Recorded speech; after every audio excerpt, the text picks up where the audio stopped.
Sports Channel presents New York Yankees baseball.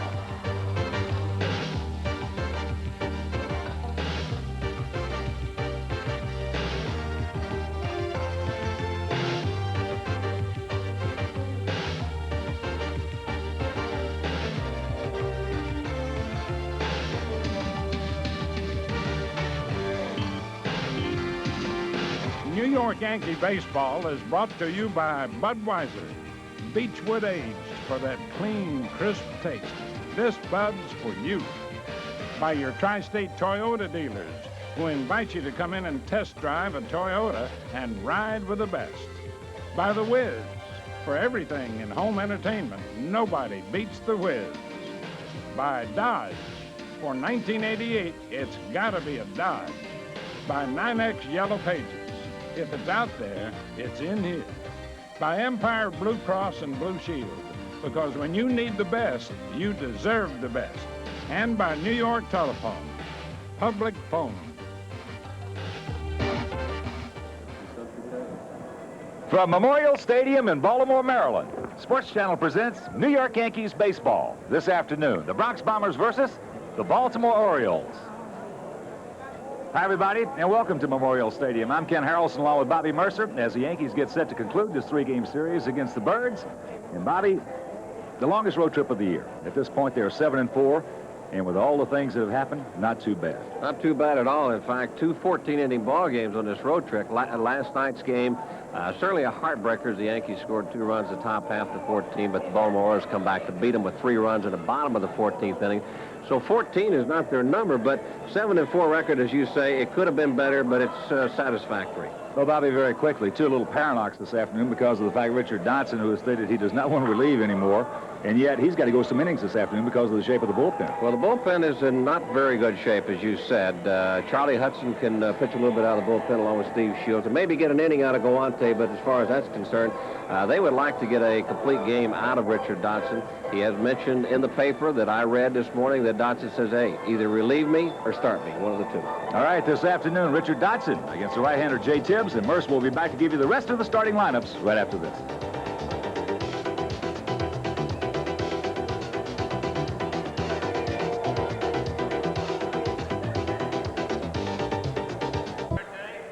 Well, the Baltimore Orioles have taken the field. The last game of this 3-game series and the last game of this 12-game long road trip the Yankees have been on. A heartbreaker lost by the Yankees last night in 14 innings, and it has not been too long since everybody just went to bed. A lot of dreary eyes on both ball clubs this afternoon, but it is a beautiful day for this last game of the 3-game set. You see Jay Tibbs warming up. Let's go over the lineups. First of all, for the New York Yankees, leading off and playing left field, Ricky Henderson. Batting second, Willie Randolph at second base. Batting third, Claudell Washington in center field. Jack Clark in the cleanup spot, the designated hitter. Jose Cruz gets a start in right field. Dave Winfield given a day off this afternoon. Mike Pagliarulo at third base, batting sixth. Gary Ward batting seventh at first base. Rafael Santana, the shortstop, batting eighth, and Joel Skinner, the catcher, in the ninth spot. Richard Dotson on the mound, making his 10th start of the year, record of 5-1, 3.02 earned run average. Still trying to win game career 100. It's his 4th try. For the Baltimore Orioles, leading off and playing left field, Joe Orsulak. Batting second, Freddie Lynn in center field. Cal Ripken Jr., the shortstop, bats third. Eddie Murray in the cleanup spot at first base. Larry Sheets, the designated hitter, batting fifth. Keith Hughes, the former Yankee, batting sixth and playing right field this afternoon. Terry Kennedy, the catcher, batting seventh. Rene Gonzalez, the third baseman, batting eighth. And Billy Ripken, the second baseman, batting ninth. Jay Tibbs on the mound with a record of 2-2, 5.40 earned run average. His 7th start of the year, first appearance against the New York Yankees. And Jay Tibbs has concluded his warm-up tosses. Ricky Henderson is making his way to home plate very slowly. I'll tell you what, this is a tough game to get up for, but it was 14 innings for both ball clubs, so it'll be the same for everybody. And here to tell you all about it is the Hawk, Kid Harrelson. Thank you very much, Bobby, and once again, good afternoon, everyone. So happy you could join us on a lovely day here in Maryland. Ricky Henderson to lead it off. Ricky coming in, hitting at .324 homers, 23 RBIs. And, of course, with those 2 stolen bases last night, 249. It's a new all-time Yankee leader. His right-hander Jay Tibbs with the overhand curveball in and over. And what Bobby was talking about, so true. My goodness, a long game last night. In fact, that was the longest in Oriole history. That pitch, the breaking ball misses, low and away, and the count 1-1. Went 5 hours, 46 minutes. Longest game as far as time-wise is concerned in Baltimore Oriole history. Here's the 1-1 delivery. Fastball jammed him, popped up right side. Eddie Murray fighting the sun. Glasses down, now trying to shield his eyes. He could just not pick it up. What a helpless feeling it is for a ball player when they lose the ball in the sun. It's a beautiful afternoon. There are no clouds in the sky. As you can see right there, bright sunshiny day. He had the glasses down, just couldn't pick it up. There's nothing he can do. No. You can't see it, you can't catch it. He tries everything. He tries his hands. He tries his gloves. Doesn't work. So Ricky gets a reprieve, and the count 1-2. Yeah, on that particular pop-up, there's no way you can get an angle on it. As that fastball up high in the count evens at 2. Normally in the outfield, you do have enough time to get an angle on a ball that's in the sun, but Murray could not do it. Of course, the fans here get in the habit. They like to get on Murray anyway. Yeah. Outfield straight away, spread out. That pitch low and away, and the count goes full. So Ricky, 3 for 10 in the first 2 games of this series. And of course, when you're coming off a long one after a tough loss like they had last night, obviously the best thing to do is get a guy like Henderson on and let him try to create something. Jay Tibbs, 26-year-old right-hander out of Birmingham, Alabama. That's up high, ball 4. So indeed, Ricky will start it off with a base on balls. Batting second, the second baseman, number 30, Willie. And that'll bring up Willie Randolph.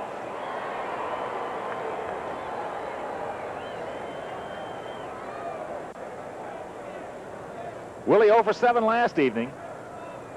And he is 2 for 11 in the first 2 games of this first meeting of the season between the 2 clubs. Gonzalez in at the cut of the grass at third. As the curveball misses low, Kennedy, who does not throw well. So Bobby, we'll see what interim skipper Mike Ferraro wants to do, as Ricky certainly has a green light. No doubt the Yankee runners will take advantage of Kennedy. They have, when they've had their opportunities in this first 2 games, taken advantage of the catcher's throwing arm. But the Orioles do throw over to first base a lot. That is to protect the catcher's arm, and they also call a lot of pitch outs.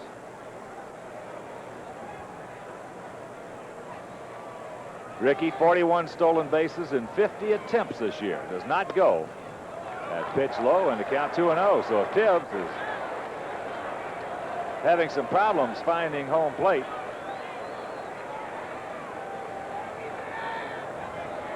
well, the pitching coach, Herm Starrett, on his way to the mound. Normally this kid is around the plate all the time. He has about average stuff, but he's in and out, up and down on the plate, but normally doesn't have that much of a problem finding the strike zone. And Herm Starrett probably out to tell him, just settle down a bit. Don't worry about Ricky Henderson. You got to worry about the batter. You take a look at Mike Ferraro. This is Mike's last game as the interim manager, as Billy Martin will join the ball club back in New York against the Boston Red Sox on Monday. Frank Robinson on the other side. Mike was talking about after last night's ball game, did not get 1 iota of sleep. So Starrett, as I say, that fastball up high, and the count 3-0. But just checking out some of the numbers on Tibbs right here. He's worked in 35 innings, giving up 42 hits, 15 walks, 21 strikeouts. That's ball 4. So he has thrown 1 strike to the first 2 hitters. Well, that is something. That is a consolation, right? Batting third, the center fielder, number Talking 18, with John Lowenstein, former Oriole player, now one of their broadcasters. Prior to the game, he said Tibbs has been throwing the ball well. As a matter of fact, his last time out against Mark Langston and the Mariners. He got beat 4-1. But Lowenstein said he was very impressive, throwing a little harder than he had been. Here's Claudell Washington. Claudell hitting at .269, 4 homers, 21 runs knocked in. Takes a strike and the count 0-1. In this series, he is 3 for 10 with a homer, and he has knocked in 4.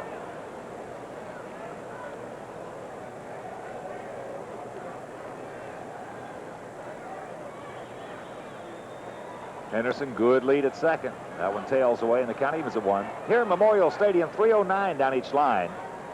387 in the deep power alleys, and 405 straightaway center field. The wind this afternoon blowing from left to right. So good for the left-handed hitters. There's a strike on the fastball, and the count now 1-2.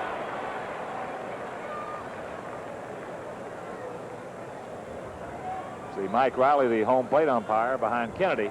John Shulock will be at first. Mark Johnson at second. And Jim McKean over at third. Murray trying to sneak in behind Randolph, as he does, but there's a base hit in the left field. Here comes Henderson. He'll round third. He will score, and the Yankees take a quick 1-0 lead.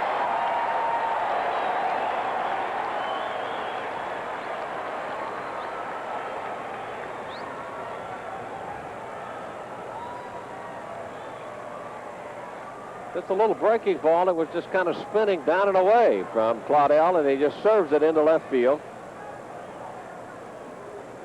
Nice shot by Claudell off the bat as he found the hole in between third and short. And you can see Clete Boyer, he's done that a lot this year for the New York Yankees. His arm is getting tired. He doesn't mind that, though. He waves another runner around third. No, that's something especially, as we mentioned at the outset just a few minutes ago, that's the best thing in the world, can get you out of those doldrums. Because when you lose a game like that last night, Bobby, you've been there many, many times. All of a sudden, you got the 2-run lead, 2 outs, bases loaded, 3-2. One play, you blow it, and there's such a big, empty feeling. Here's Jack Clark. High breaking pitch. Clark hitting at .241, 11 homers. He's knocked in 31. Well, you know, the empty feeling is that after you play 14 innings, you figure, well, heck, I've been here this long. We might as well go ahead and win it. Well, that's so true. Murcer. And you feel like you have it in the back pocket. Clark 1 for 8 in this series as that off-speed pitch misses low, and the count 2-0. So Tibbs, as is evidenced by the 1 Yankee run thus far. Randolph at second, Washington at first, nobody out. He got himself in a whole passel of trouble. Already activity in the Oriole bullpen. Outfield swung around to the left as there's the strike, and the count 2-1. Well, the Orioles last in the league in hitting at .219. They are last in the league in ERA at .502. So those two numbers combined will tell you 12 and 41. Last place. There's the hard breaking pitch, and the count evens at 2.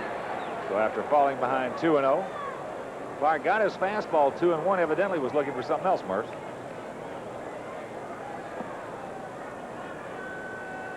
Well, the Orioles have been in a whole bunch of trouble.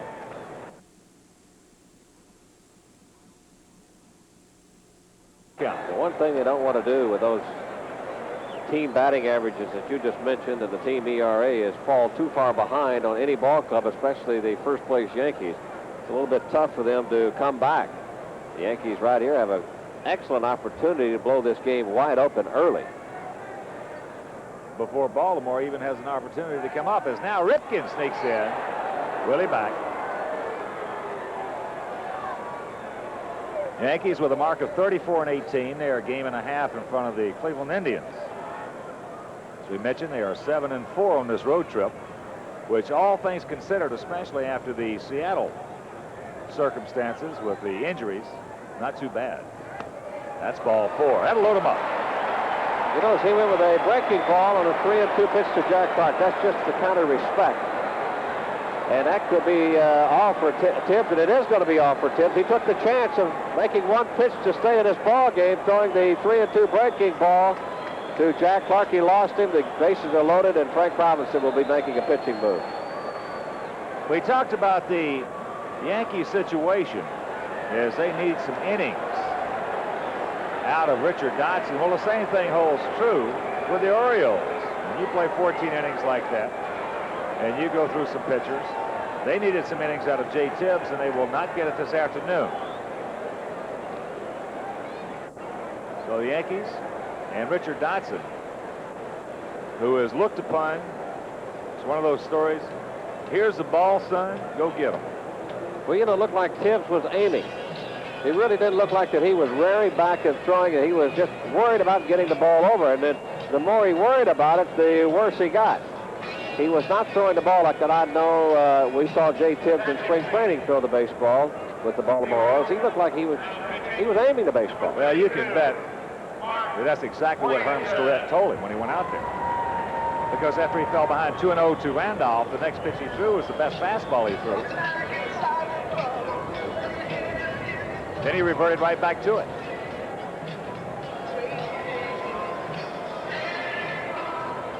Well, the one thing about it, you know, these Baltimore pitchers, when they go out there, they're trying, you know, not to give up too many runs early because they know in the back of their mind that their ball club has been scoring not very many runs. So they're trying to keep everybody to a shutout or just a few runs. Well, Williamson, the new pitcher, Mark Williamson. He's 1-4 with a 5.03 earned run average. This 13th appearance for the O's. But I'll tell you what, it has been a long year so far. What are we, just about a third of the way through this 1988 season? The Orioles starting off 0-21, and then just a lot of changes on this ball club. This is one of them. A lot of youngsters, they are beginning to try some different things since Frank Robinson took over. Well, since starting off on that 0-21, they are 12-20 since that 21-game losing streak. But Williamson, 28-year-old right-hander, 6 feet tall, 170 pounds, out of Corpus Christi, Texas.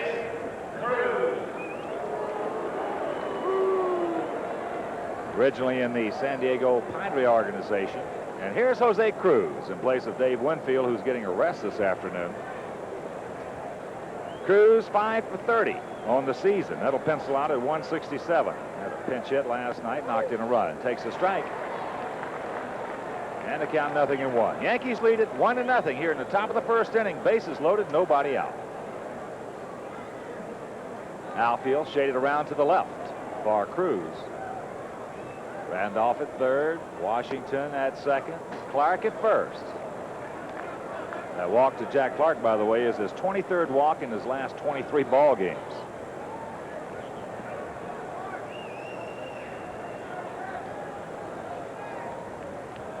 One delivery. Low and the count, 2 balls and a strike with Mike Pagliarulo on deck.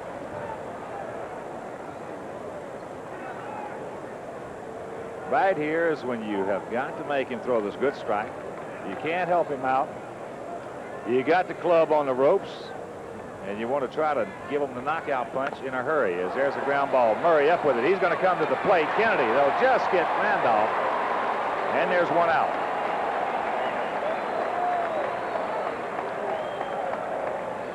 I thought Murray had enough time to step on first base and then throw to home. Maybe not. He was just behind the first base bag, but he decided, hey, let me just get the one first, and that's forcing that run at home plate. Well, doesn't that run hand in hand with the way the Orioles have been playing, though? You can't play aggressive. It takes the aggressiveness right out of you. If the club's going good, indeed, Bobby, I think you hit it right on the money. He did have enough time to make a double play there by stepping on the base. But you play a little chalk game when things are going bad. A little timid. Baggs takes the ball. Michael 2 for 11 in the series. He was 1 for 7 last night. Baggs with 8 homers, 38 RBIs on the year.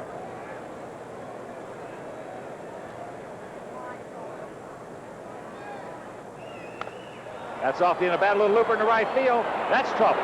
Ripken going back. He can't get there. Here comes Washington. Here comes Clark. Yankees lead it 3-0.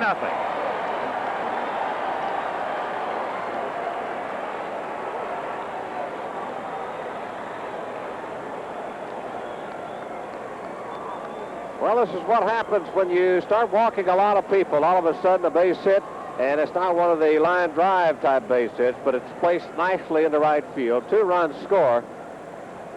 And Mike Pagliarulo has his 39th and 40th RBIs of the season. Little duck snort out there in the right. You can see Keith Hughes broke back on it. Had no chance to recover. The only person that had an opportunity to make the catch was Billy Ripken as Gary Ward steps in.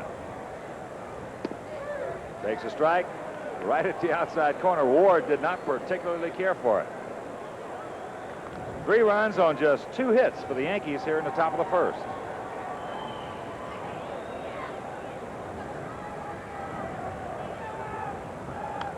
Out of play right side, and the count quickly 0-2. There may be some problems with some fly balls this afternoon because the wind, as you mentioned, is blowing from left to right, but it's gusting. And once in a while, they'll get a pretty good gust of wind, maybe around 20-25 miles an hour.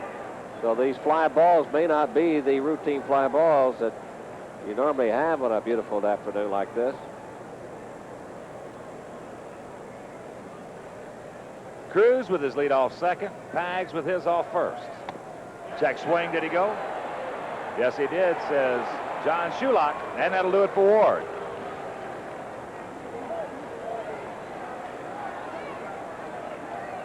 Shulock gave the sign about the way the Ward swung at the pitch. Batting eighth, the shortstop, number 17, Rafael Santana. So a 2 gone, it'll bring up the shortstop, Rafael Santana.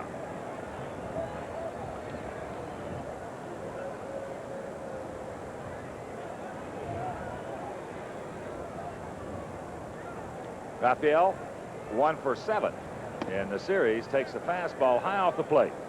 Rafi hitting at .222, a homer, 10 RBIs on the season.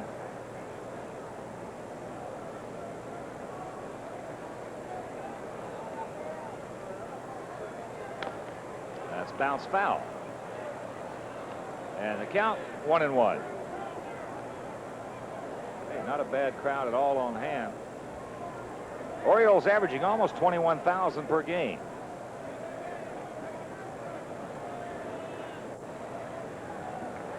The wind now has even picked up a little more, gusting from left to right.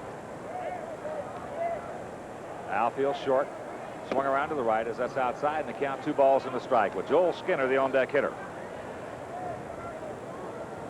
You know, from a hitter standpoint, Hawk, I don't know if you remember, I'm sure you do, in the daytime at home plate, it was tough to pick the baseball up because of the white houses in the background in center field. They have since put a big microphone system out there that's black, and also tried to cover some of the trees up, or fill in some of the trees that were sparsely covered back in the olden days. It used to be very, very difficult, especially off the tall right-handers. Like Jim Palmer. Vis-a-vis Palmer. I think, you know, I often complain about them painting those houses out there the day before Palmer pitched every time. Whitewashing them up. Yeah. 3 balls and a strike, 2 out. That's ball 4. So the 4th base on balls issued by Oriole pitching here in the first inning will load them up once again. Batting ninth, the catcher, number 12, Joel Skinner. And once again, here comes the pitching coach, Herm Starrett. Well, already the pitching coach has made 2 trips to the mound here in the top half of the first inning. The manager's been out there 1 time. Frank Robinson has been bothered by a bad back. And I'll tell you what, got a pretty good load on his shoulders right now.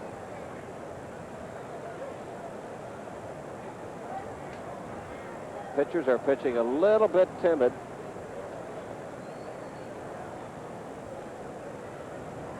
They've had a tough time, as we mentioned earlier. 5.02 staff ERA.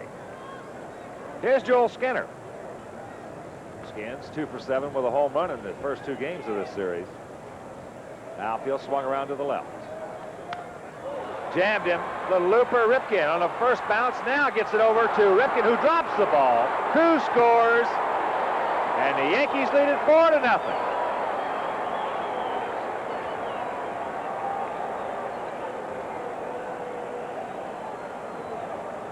This is what happens when you are a ball club that's only won 12 ball games all year long. No matter what you do, no matter what you try, it just doesn't work out. He bobbles it momentarily, and then all of a sudden he flips it to his brother Billy. But Billy couldn't hang on to it as Santana takes him down. And the ball, there's been 3 hits in the ball game so far. 2 hits by the Yankees, 1 error. But I'll tell you, neither of the 2 hits have been hit hard. It's been the walks and the mistakes.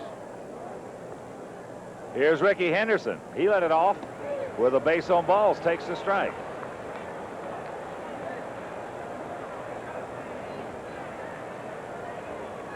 Oh, not hit hard by Skinner at all. They're going to give Cal Ripken the error on the play. That fastball misses, and the count evens at 1. So Cal Ripken commits his 6th error of the year.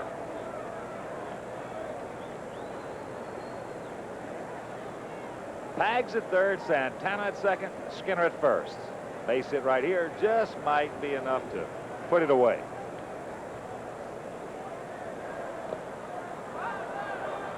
It's low and away, and the count 2-1. Well, with their ERA and their batting average as a team, I think the ball, if you want to look at stats and all that stuff, it could be put away right now with 4 runs in the top half of the first inning. Sure like to think that. We were talking prior to the game, and even in spring training, the Orioles do have some marquee value when it comes to players, names. Meanwhile, the marquee value really doesn't have a whole bunch. Look at this. Here's a looper. That's falling for a base hit. Here comes Pags. Here comes Santana. Skinner into third. Yankees lead it 6-0.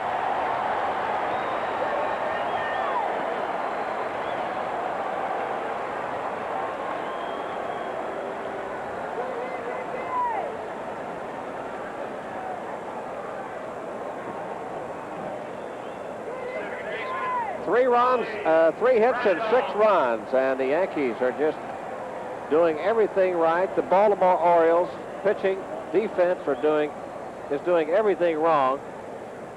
And with that combination, the Yankees lead 6-0. For Henderson, his 24th and 25th RBIs of the year as Willie Randolph steps in. There goes Ricky. There's a base hit down into the corner. Ricky had slowed up at second. Now he's going around third. He's coming home. He's going to score. Randolph into second with a double, and it's an 8-0 Yankee lead.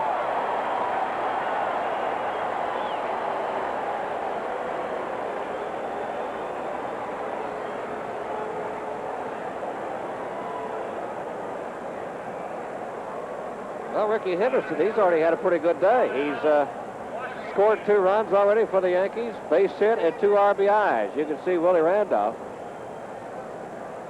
That's the hardest ball hit in this inning. And Willie laced it down the left field line. Here's Claudell Washington. As you look at Henderson slowing up going around second base, he'll come around to score. Orsolak took a long time getting to it. 8 runs on 4 hits. And regardless of what happens, only 3 of those runs are earned this inning. There's a fastball strike. We mentioned Claudell with that base hit earlier, knocking in Henderson, picking up his 22nd RBI. So a chance for a laugher this afternoon after a long, tough road trip and a long, tough game last evening. Who's tired? I'll tell you, boy, when you walk Henderson and lead off an inning after a game last night, he can create something. It really can get you out of the doldrums in a hurry.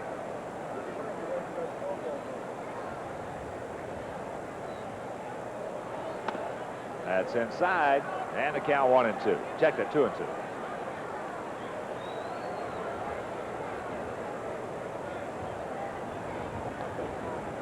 Claudel, the 12th man to come to the plate as the skipper, Frank Robinson. Not too happy. There's a base hit up the middle. Here comes Randolph. He'll score, and it's a 9-0 ball game.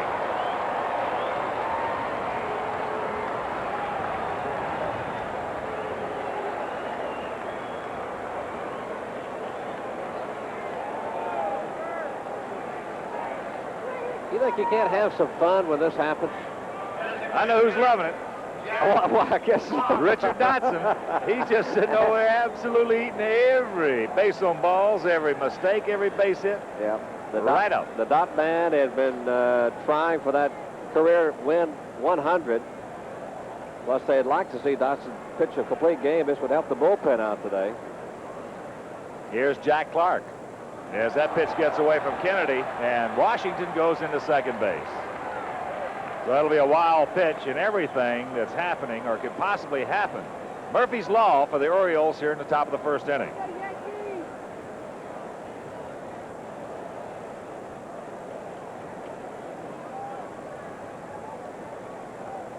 Williamson has given up 6 runs on just 3 hits, 1 walk, and all 6 are unearned. Fastball right there in the count, 1-1.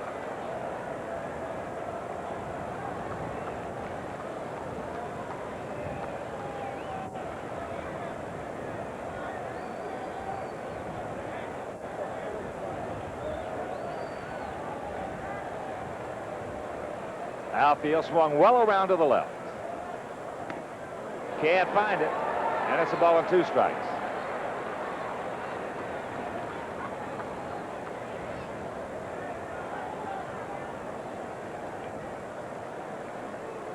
Nine runs here in the top of the first inning. Yankees. Clark doesn't care.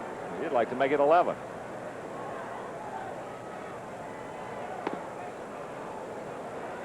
Two balls, 2 strikes to Jackson. We mentioned earlier, Jack drew a walk earlier this inning. Scored a run. 2 RBIs here in the first by Henderson, Randolph, Washington, and Pagliarulo.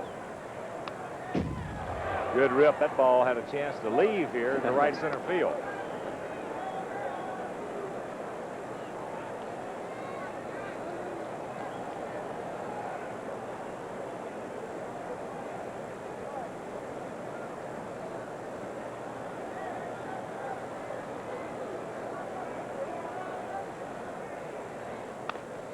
That's terrific, and it's short. Calvin over to first base, and that'll retire the side. But the Yankees do some serious and severe damage here in the first inning, coming up with 9 runs on just 5 hits. 1 error, 1 man left, and after a half inning of play, it's the Bronx Bombers 9, the Orioles coming up.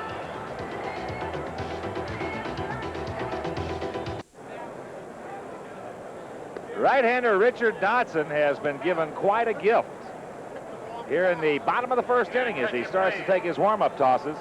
Yankees lead it 9-0. Right now, let's check out the Yankees for you defensively. In the outfield, it'll be Henderson at left, Claudel Washington at center, Jose Cruz at right.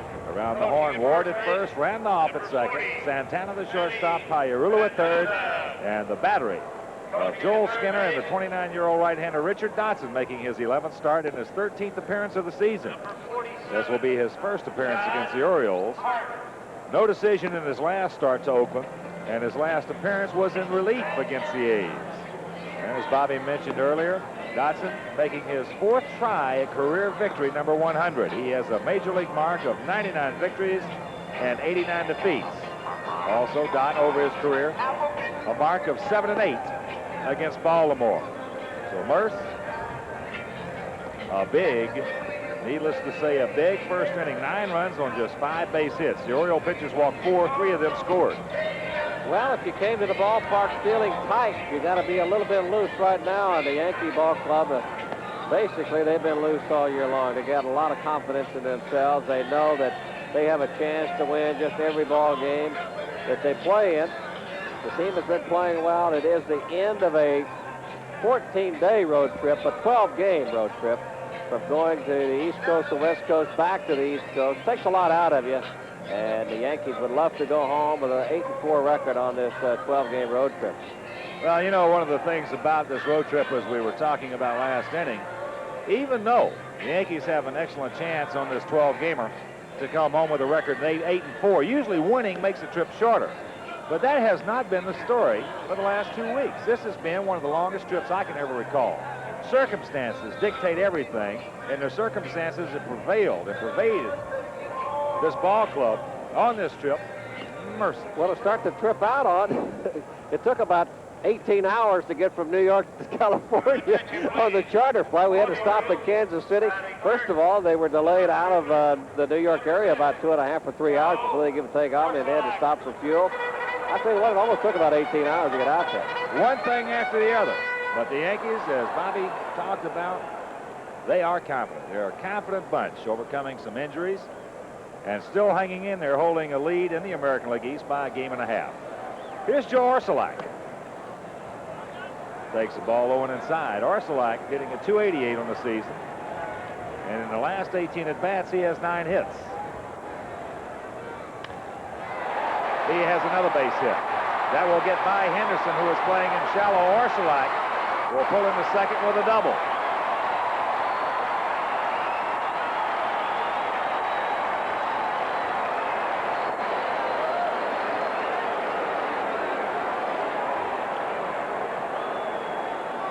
Pitch up in the strike zone and out over the plate. And a good pitch for Joe Orsulak. Dotson is not the kind of pitcher that can pitch up in the strike zone. He's got to move the ball around. But right now you want to make sure that everybody hits their way on. You don't want to be walking anybody like the Baltimore Orioles did.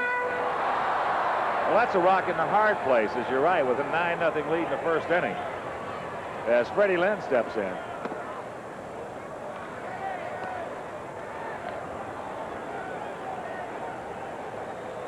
Freddie hitting in .260. Actually, .259, 8 homers, 15 RBIs. And in the last 18 ball games, he has 6 home runs. 2-0 the count.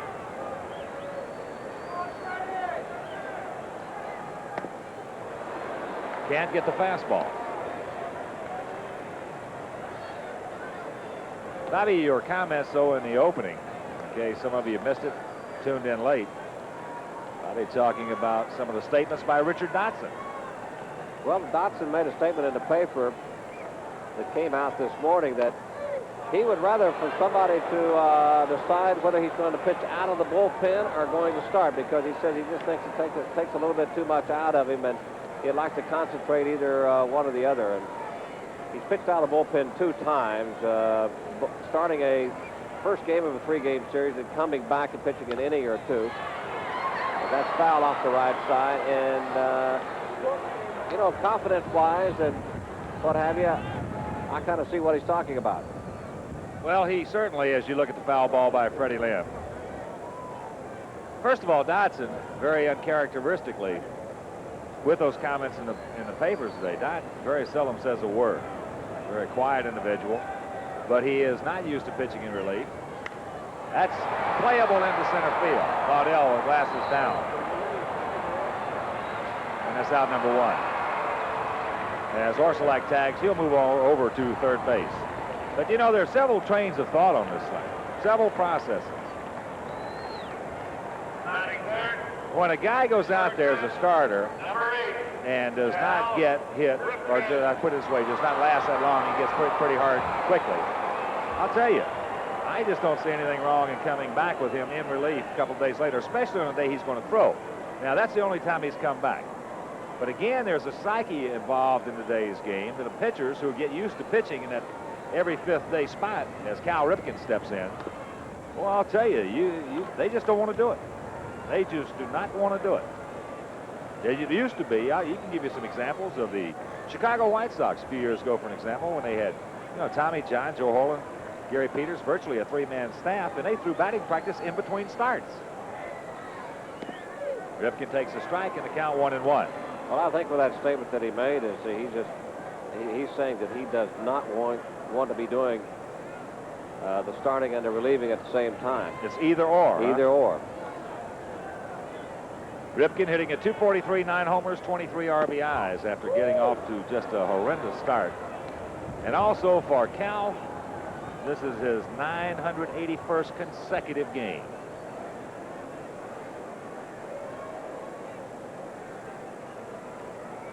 Arcelak at third, 1 out. Ground ball right side, 2-hopper. Look at the play by Randolph. That ball trying to eat him up with a topspin. And Willie stays right with it. Arcelak scores, and it's a 9-1 game. Batting fourth, first baseman, number 33, Eddie Murray. The hard infield. This ball's got a lot of topspin on it, too. And it just kind of shoots at Willie. Man's got good hands, and he has soft hands around the second base area. And mixed emotions for the guy stepping in now, Eddie Murray. He's 0 for his last 10, and he's 6 for his last 42. Murray on the year hitting at .231, just 4 homers and just 19 RBIs. And a lot of these people around here are tired of all the rhetoric that has been going on for a guy making over $2 million. Well, it started last year, a little beef between Murray and Edward Bennett Williams, the owner of this ball club. Bennett Williams made a statement about the fact that he thought maybe Murray should be playing when he wasn't playing and should be playing when he's hurt.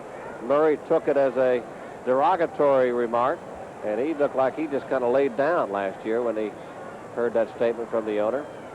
Supposedly, they got all their differences worked out for 1988. They had a big, long talk and apologized to each other, but you know, Murray, he doesn't talk to any of the press around here. I don't care whether they're from Baltimore or they're from New York or wherever. That'll be out of play left side, and the count evens at 2. Well, I'll tell you what, when you're hitting 234 homers, making $2 million a year, the press really don't care if you talk to them or not. Well, I think Murray kind of put a sour note around himself with the press a couple of years ago, especially here in Baltimore. He said he wanted to be traded last year. Check swing, did he go? Yes, he did. As Murray flings the bat, and that'll retire the side. They just fined him $100, too. And he just fined him for throwing the bat. Orioles do come up with a run on a hit. No errors, nobody left, and after 1 inning of play, it's the Yankees 9, Baltimore 1.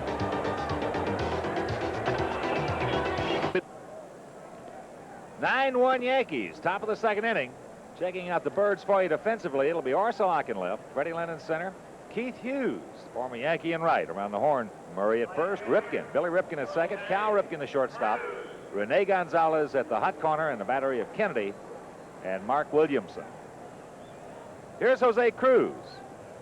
Jose hit into a force play last inning with the bases loaded. Takes it low in the count, 1-0. Yankees 9 runs, 5 hits, no errors. Baltimore 1 run, 1 hit, and 1 very large error, leading to 6 unearned runs.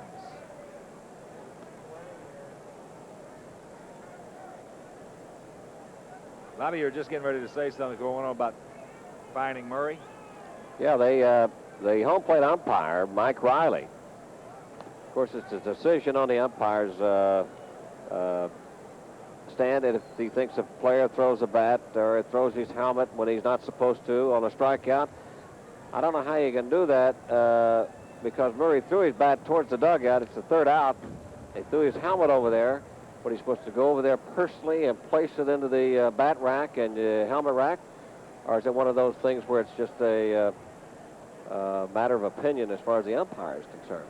Well, certainly this year, the umpires have been more prominent, as that's outside. Full count to Cruz. In the media, radio, television, newspapers, magazines, than I can ever recall. I know there's something in your crawl, as it is in mine, about the Billy Martin situation. You want to be first? Or you want me to go first? Go ahead. Well, first of all, I don't condone kicking or throwing dirt on an umpire. The umpires made a mistake, but the fact that what was said as far as the chief of the umpires, the guy that leads them, Richie Phillips, and saying that they are going to single out Billy Martin from now on. They are not going to take it anymore. They are mad as hell, and that's it.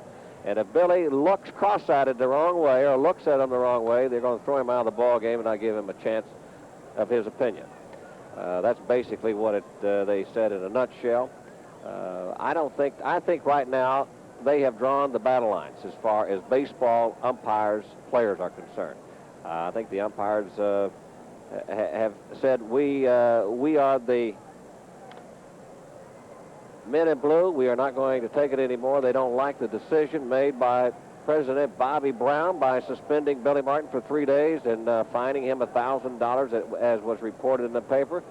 They say that they don't think that was enough. So Bobby Brown is the president of the league. He's got a right to do what he wants and what he thinks is fair. And for them to come out and make a statement like that, I think the battle lines have been drawn now, and it's time for somebody to sit down and set baseball straight. And there's nobody better than probably the commissioner of baseball to step in and finally get this thing settled about who is really the boss in baseball. That's ball 4, Jose. You can go down to first. Go ahead, Bob. Excuse me. Go ahead, Bobby. I got started. But basically what I'm saying, I think that finally the lines have been drawn. Now, who's going to step over the line first? I don't know. We'll just have to wait and see. The umpires have made their statement, and we'll have to see the way the umpires treat Billy Martin. We'll have to see the way the umpires treat the president of the league and all of baseball. Very well put. As Pag steps in, Pags had a big 2-run single last inning. Duck snort out there in the right field. That ball gets away from Kennedy. As Cruz, well, that should be a pass ball. Cruz moves into second base.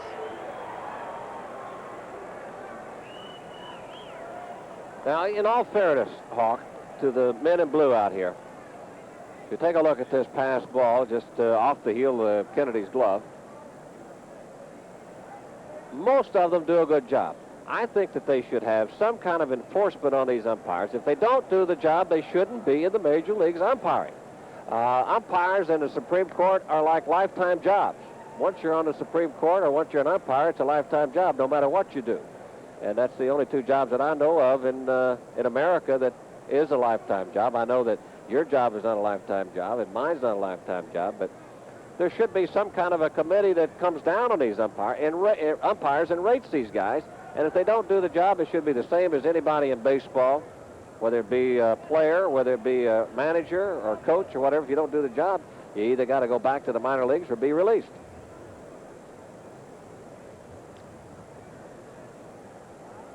One and 2 the count to Pags. Outfield swung around to the right. As he pulled the string, nice pitch by Williamson. So Pags is down. That's the second strikeout for Mark, and it'll bring up Gary Ward. Top of the second inning, 9-1, Yankees on top. Most of them do a good job, as far as I'm concerned, and they enjoy their job. They command a lot of respect, and they do get a lot of respect. But there are a lot of them around that just think that they're bigger than the ball game is. Well, Bobby, I happen to think you're right on the money. Right on the money. As that's low to Gary. Gary struck out last inning.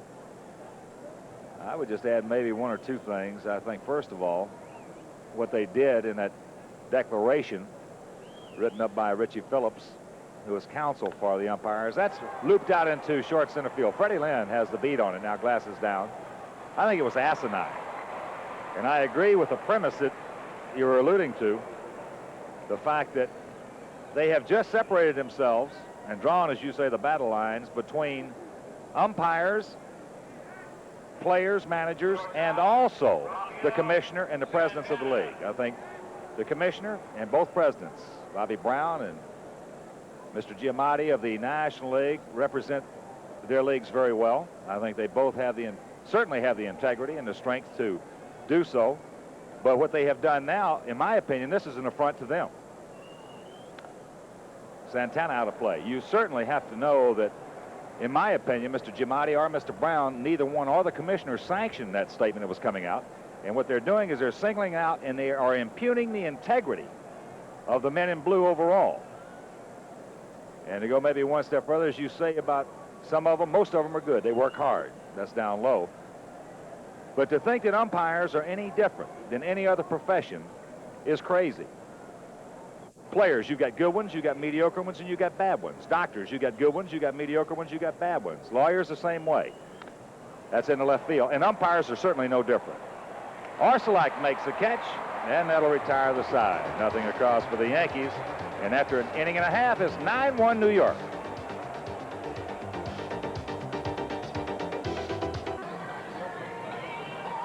(9-1) Yankees here in the bottom of the second inning. For the Orioles, it'll be Sheets, Hughes, and Kennedy.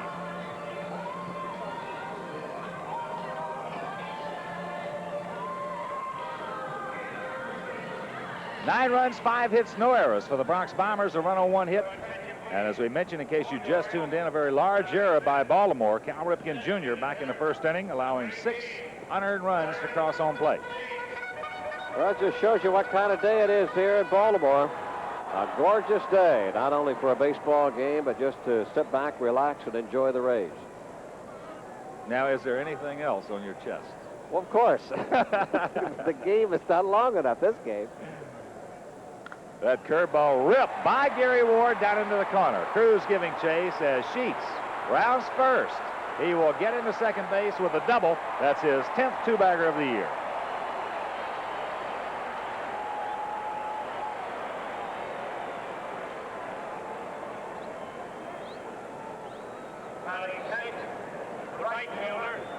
Boy, here's a guy that the Orioles were really counting on this year. He has not provided hardly any offense after having a tremendous year last year.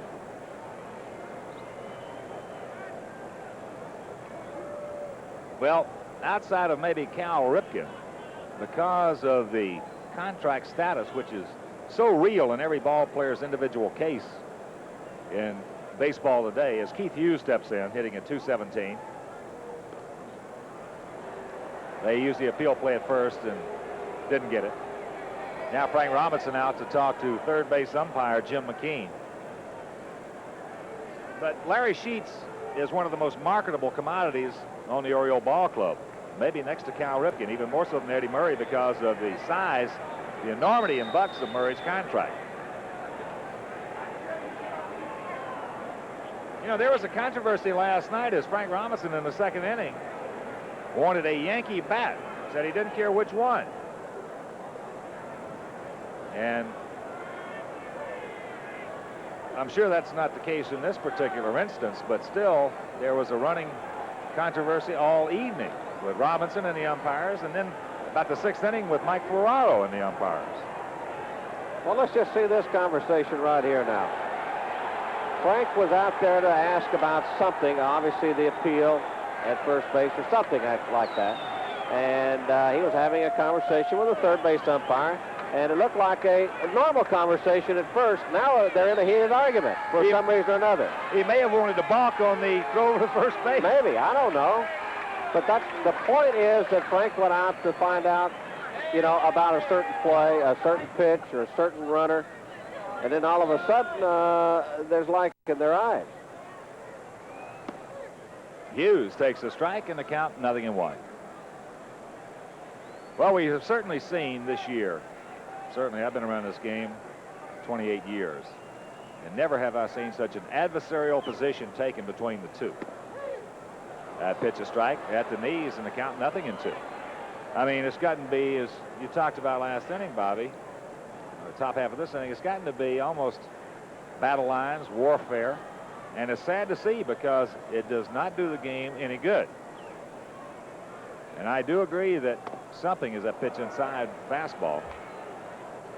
Probably Commissioner, Dr. Brown, Mr. Giamatti going to have to get together and get this situation resolved because it is not getting any better.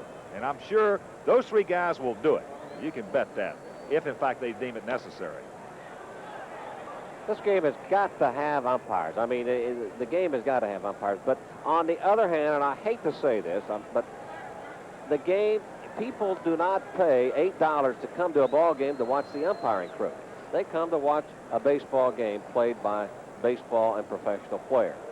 No, we talked about that earlier in the year when the balk was being invoked so often. The fact that some of these, it's bad, it's detrimental because of the fact some of these umpires are going to start to like that attention. And for an example, instead of going home during the winter and going out to speak for $500 because of the notoriety and attention they receive during the season publicity, they now get $1,000, $1,500. Some of them like it, are going to like it. Not all of them.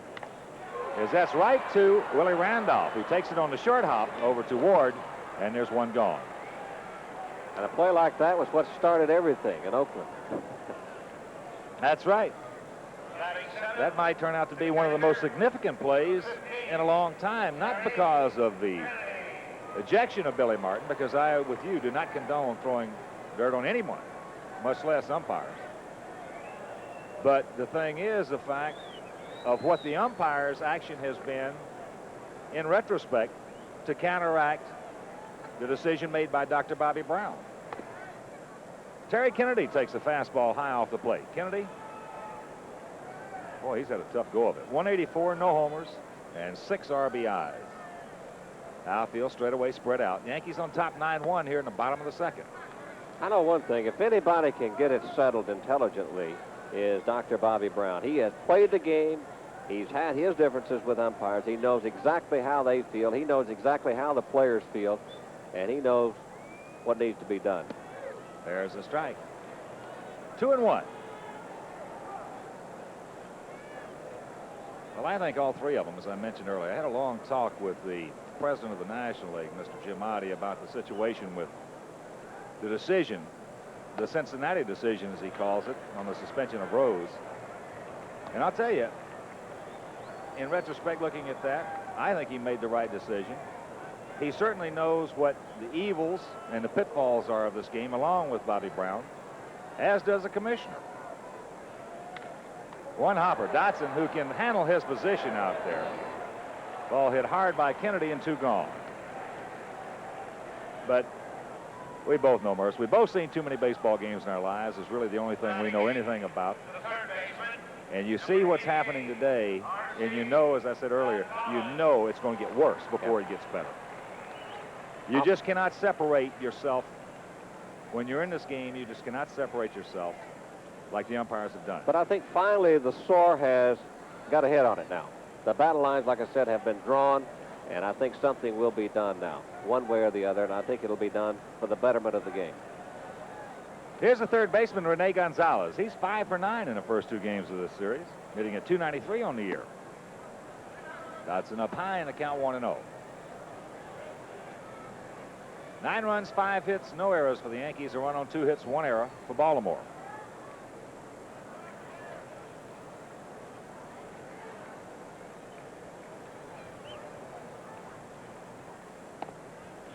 Low and away in the count, 2-0.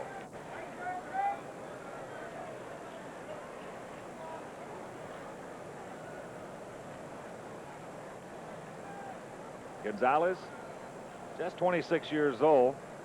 Of course, the Orioles acquired Rick Shue from Philadelphia during the spring for Mike Young. Gonzalez is fun, as we've talked about. He's fun to watch hit. As a rule, Gonzalez very seldom gets on top in the count. He goes up there hacking. Tell you what, he has killed the Yankees. I like that. I tell you, he's fun to watch. He's a fun player to watch. He's only about, what, the 1,400th guy they've tried at third base since Brooks Robinson has left, right? Boy, they've had a slew of them over there. They have. Just misses a corner, and the count 3-1. Tough position to be put in, though. I mean, even the organization, they're saying they had Brooks Robinson, one of the greatest, if not the greatest, third baseman of all times, playing third base for many, many years over there. It's hard to look at somebody else to say, well, I mean, is he half as good, or is he a third as good? They had the senseis over there, but I mean, this sensei, he couldn't hold a stick to Brooksy. That's popped up. Skinner has room. Joe will make the catch and retire the side. Nothing across. It was a leadoff double by Sheets. No errors, a man left, and after 2, 9-1 New York.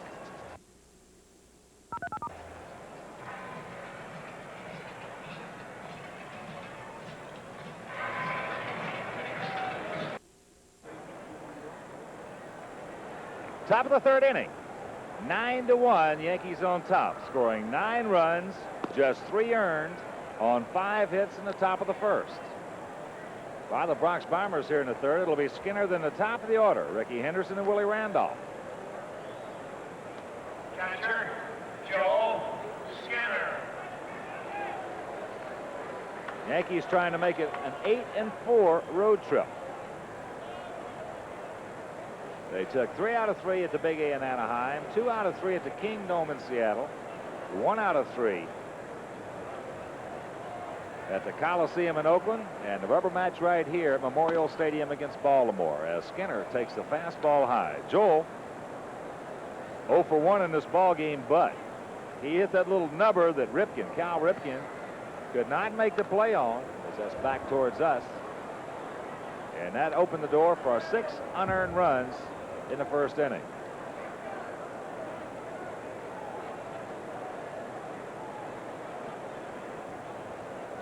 Outfield playing Joel to pull. Pretty good rip right there. That ball went right through the screen. And the count 1-2. Of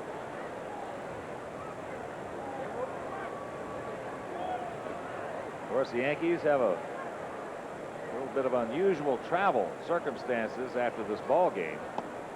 That curveball low and away, 2-2.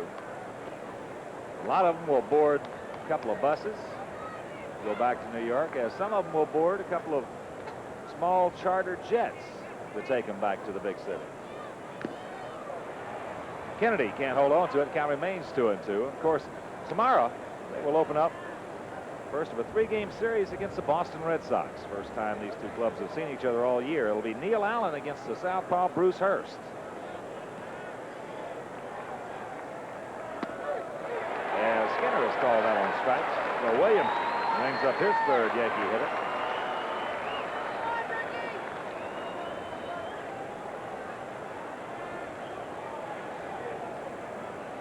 Left fielder, Ricky Good change-up.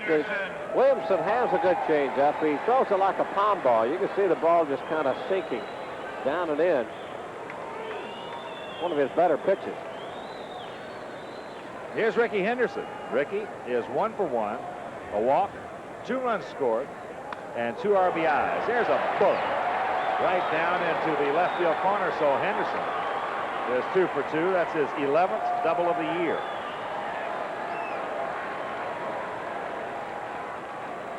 And we'll see if he goes ahead and tries to get number 42 with a 9-1 lead.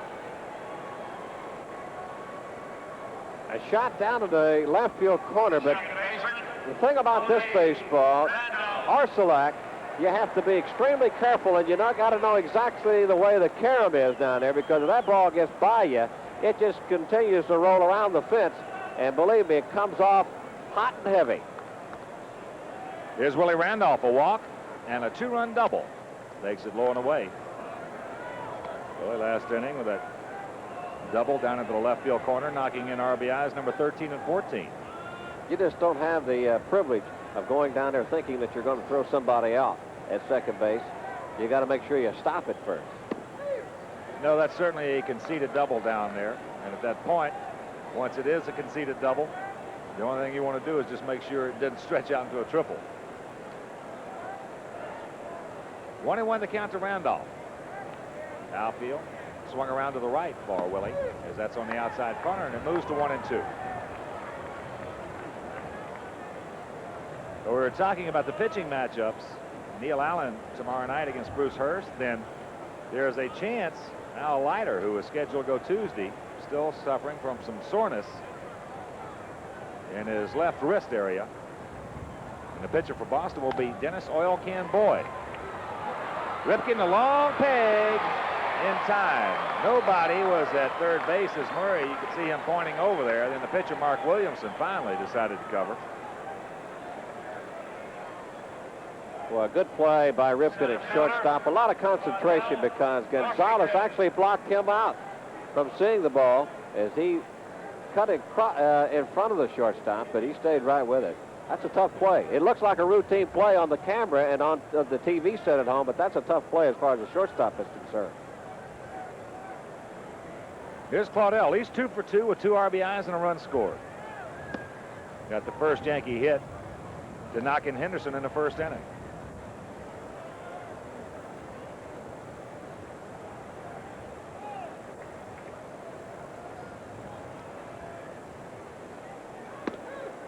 Pretty good fastball by Williamson, and that evens the count at 1.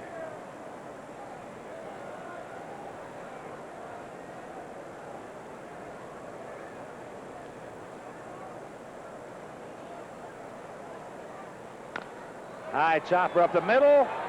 Ripken knocks it down, so that will save a run as Henderson stops at third. Washington, 3 for 3.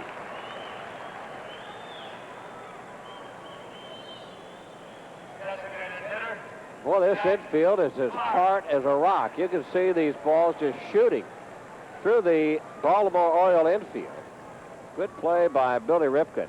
You could see that his only play was to try to nail the runner in case Henderson decided to go home.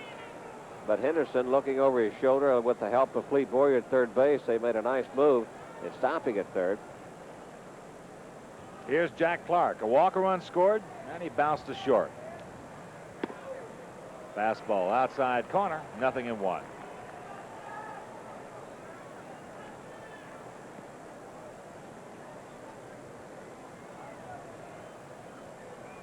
The Yankees have done a number on the Orioles here at Memorial Stadium. As a matter of fact, in the last 23 ball games, that's high off the plate. 1-1 to count. In the last 23 ball games here at Memorial Stadium, the Yankees have won 18 of them.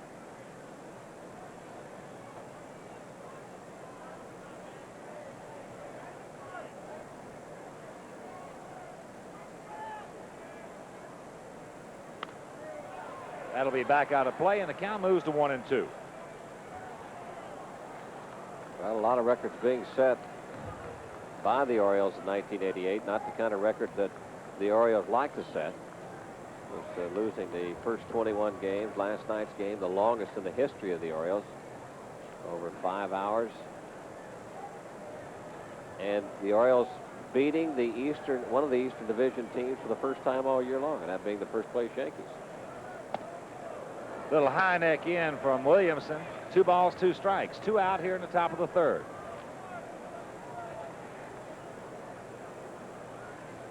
Minnesota leading Oakland 2-0 in the first inning. 2-run homer by Steve Lombardozzi. Texas at Comiskey Park in Chicago, no score, top of the first. That's Kilgus against Royce. Of course, Paul Kilgus has beaten the Yankees twice this year. In that Oakland, Minnesota game, that's Bob Welch against Anderson. Welch 8-2 on the season.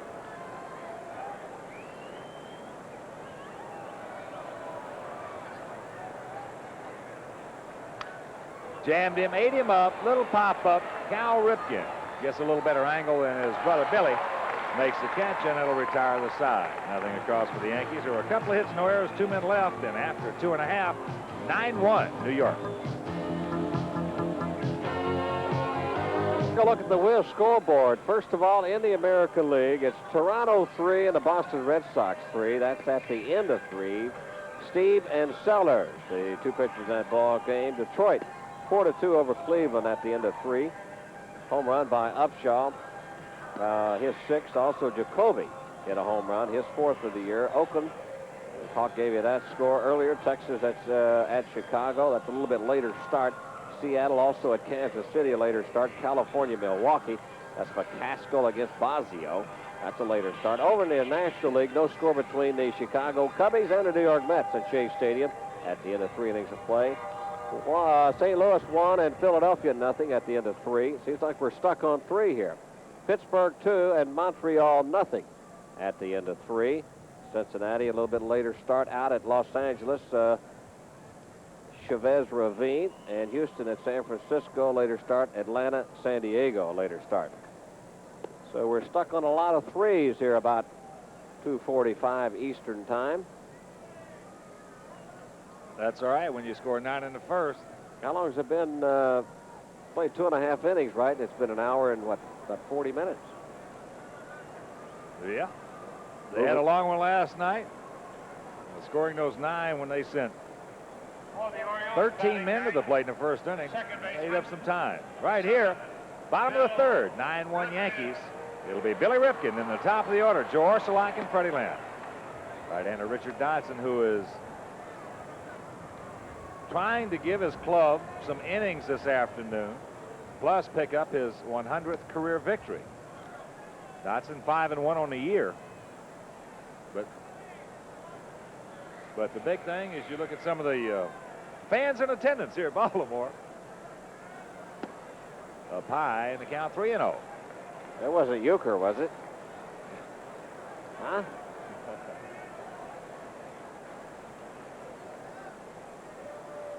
Reminded me of Kevin Meininger a little bit.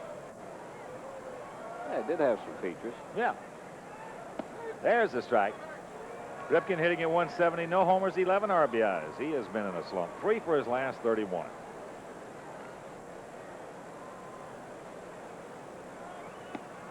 That's low ball 4.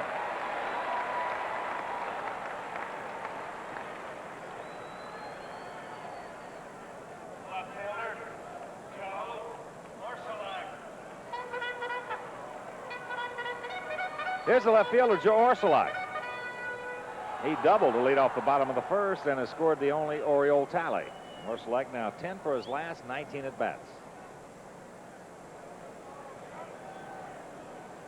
Last year, suffered a stress fracture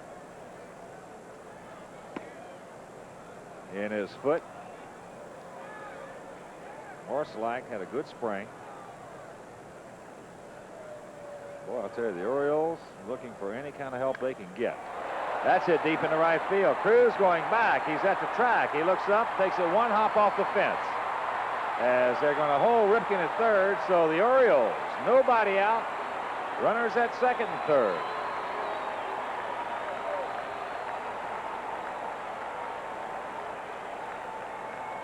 Second double for Orsulak. First double was in the left center field. This time he tries the right field portion of Memorial Stadium. Center fielder.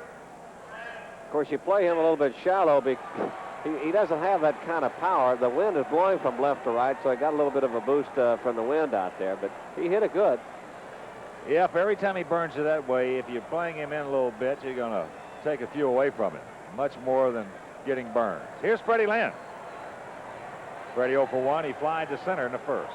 We mentioned he has a mini 6-game hitting streak, and in the last 18 games, he has 6 home runs.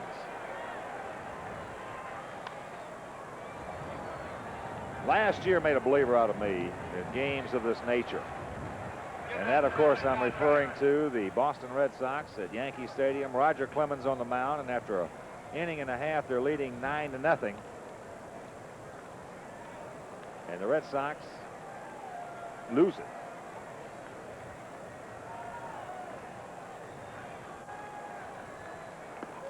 Changed nicely in and over from Dodson. And quickly the count 0-2.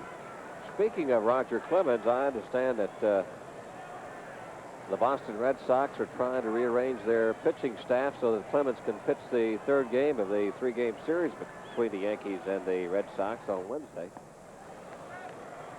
He took the loss in yesterday's game against the Blue Jays. Went 7 innings, I believe, giving up just 1 earned run. Of course, he is strong enough to come back at intervals throughout the course of the year on 3 days rest. He's a horse. Another change by Dodson. Count remains 1-2 to Freddie Land, 36-year-old veteran outfielder. Well, of course, if Clemens does come back to pitch against the Yankees on Wednesday, we'll have it right here on Sports Channel. They're running their best 3 out there. As you look at John Hart, third base coach. Hurst, Boyd, and Clemens. Of course, Boyd has been roughed up the last 3 or 4 times out. Good rip by Land. Can't get on top of it. The count remains 1-2. Give that sign a contract.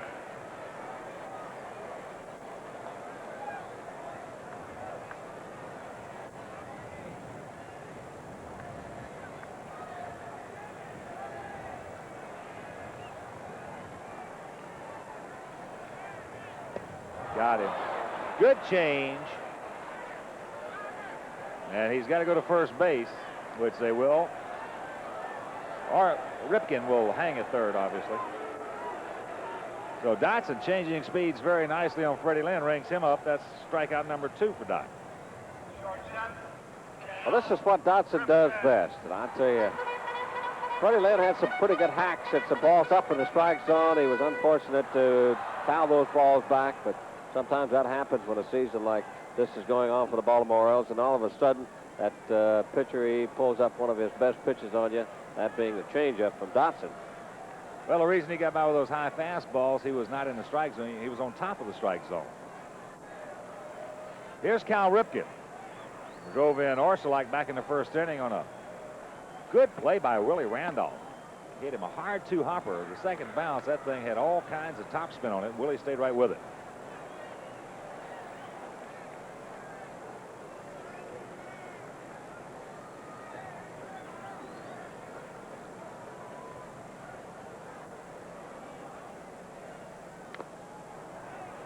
One and one to count.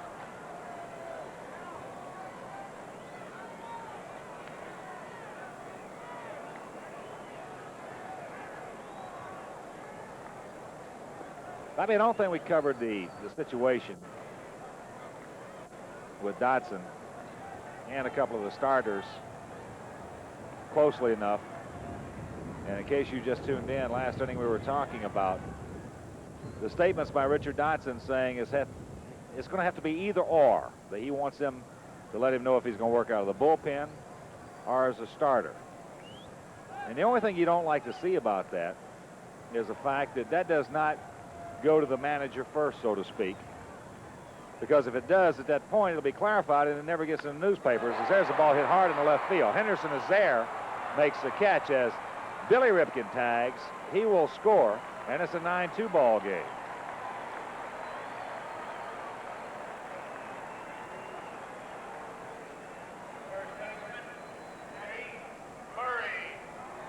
So Ripken with both RBIs, he now has 25 on the year. Just an atom ball. Ripken hit it hard. As you see, the other Ripken, the younger Ripken, Billy Ripken, scoring. They got a whole bunch of Ripkens around this Oriole organization. Well, we know for one thing, started the season off with 3. Now they're down to 2. And if Billy still keeps hitting at 170, pretty soon they're going to be down to 1. Here's Eddie Murray. He was a strikeout victim in the first inning. Takes a strike. He has hit Dotson hard in the past.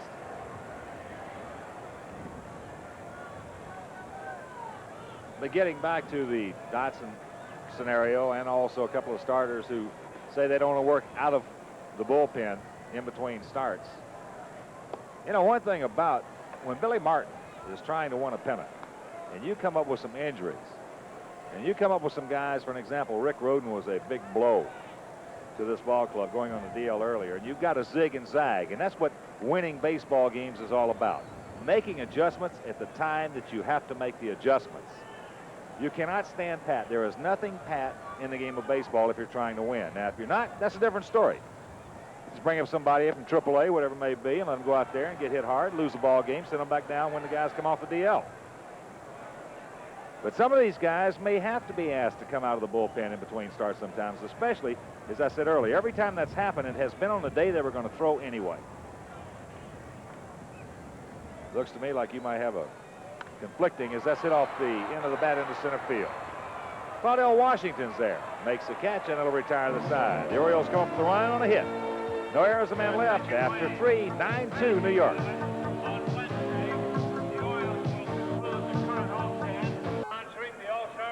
Top of the 4th inning. Yankees on top 9-2, and along with Bobby Murcer, this is the Hawk Ken Harrelson from Memorial Stadium in Baltimore. Rubber match of this 3-game set. Yankees trying to make it an 8-4 trip, and what has been, without question, their longest road trip of the year. Not so much in games, but in circumstances and time. It has been Murphy's Law. Everything that could go wrong has gone wrong. But while we have a moment, a reminder on Sunday, June 12th, the Yankees and Wall Bombs present one of the most popular promotion days of the year, Yankee Bat Day. It's a special day you won't want your youngster to miss. Bombers host these same Orioles at 1:30 on Sunday, June 12th, and all fans 14 and under at Yankee Stadium will receive a Yankee bat compliments of wall bombs. Tickets are for Yankee Bat Day, and all these Yankee home games are on sale at the stadium 7 days a week from 9 to 5 or through Ticketmaster. But Yankees leading 9-2. It'll be Cruz to lead it off, and to tell you about it, here's Bobby. All right, Hawk. The Cruz man, he is 0 for 1 officially in this ball game. He reached on a fielder's choice back in the first inning as the Yankees sent 13 men, and the first pitch is up high and inside for a ball, 1-0 on Cruz. And then he walked back in the second inning and reached second base on a pass ball and was stranded right there. Cruz, Pagliarulo, and Gary Ward. That's in there for a called strike. It's 1-1 from Mark Williamson. Mark Williamson took over for Jay Tibbs, who started this ball game for the Baltimore Orioles. He only lasted 4 batters in this game. That's high and inside. 2-1 now on Cruz. And then Mark Williamson was called back in the fourth inning, back in the first inning, that is. We are in the top of the fourth inning as the Yankees sent 13 men to the plate, scored 9 runs outside. 3-1 now to Cruz. And what could happen, happened against the Orioles in the top half of the first inning. And it started off with just a whole bunch of walks. And, you know, in baseball, Major League Baseball, when you walk people, you're going to end up with a lot of trouble. In there for a call, strike 3-2 is the count on Jose Cruz. 9-2 in favor of the New York Yankees. This is the final game of this 3-game set between the Yankees and Baltimore. Hit down the left field line, but it will curve foul. Tell you what, he had enough on that ball that if it had been fair, it would have been a home run for Cruz. 309 down east line here at Memorial Stadium. And the wind is gusting around 15 to 20 miles an hour. Hit out into center field. Moving over is Lynn, and now the wind's got it. And Lynn's got it just in front of the warning track in center field. That's one down.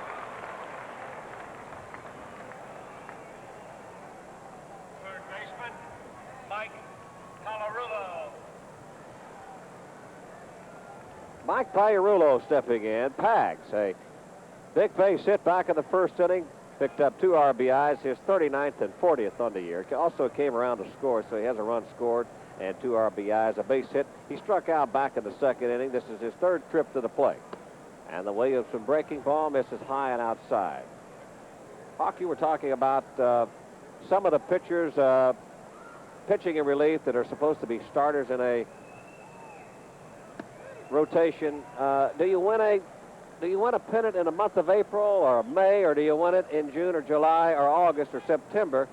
And do you take a chance on maybe tiring your pitching staff out? A one-hopper, but Billy Ripken is right there. And there's 2 down.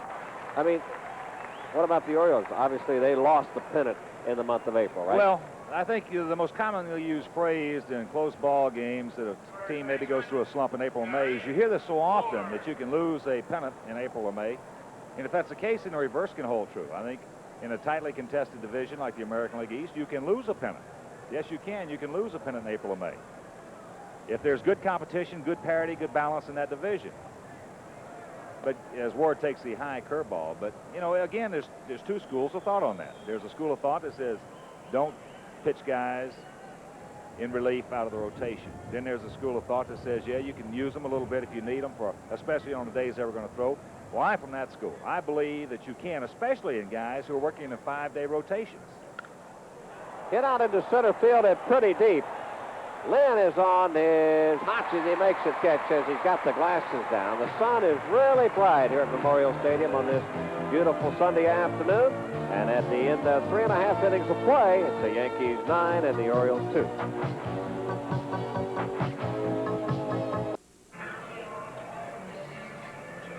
Well, we move into the bottom of the 4th inning. It'll be Larry Sheets, Keith Hughes, and Terry Kennedy, the scheduled 3 batters due up for the Baltimore Orioles. It's the Yankees 9 and the Orioles 2 here in the bottom of the 4th inning.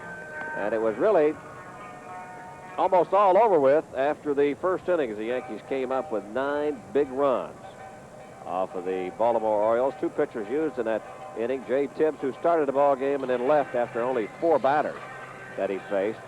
Mark Williamson into the game. But looking at the standings in the American League, first of all, in the American League East, starting today's ball game, New York holds a 1.5 game lead over Cleveland. In second place, Detroit, 3.5 games behind the Yankees. And it's Milwaukee 6 games and moving. Boston Red Sox 8 games. Toronto has really struggled, 26 and 29 on the year, 9.5 games out of first place. And, of course, the Baltimore Orioles with the worst record in all of baseball, 22 and 1/2 games back of the Yankees. As Larry Sheets leads it off here in the bottom of the 4th inning. Sheets double down the right field line. Back in the 2nd inning, he's 1 for 1.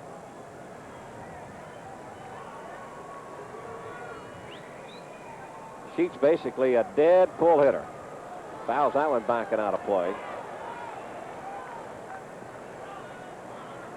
This organization, the Orioles, really struggling. Has some aging veterans. That's down low. No, it's in there for a call strike. 0-2. Dotson working in front of Sheets now. Hawk, what do you do with an organization? Where do you start? I mean, you got, like I said, some aging veterans. Hit on the ground towards the shortstop.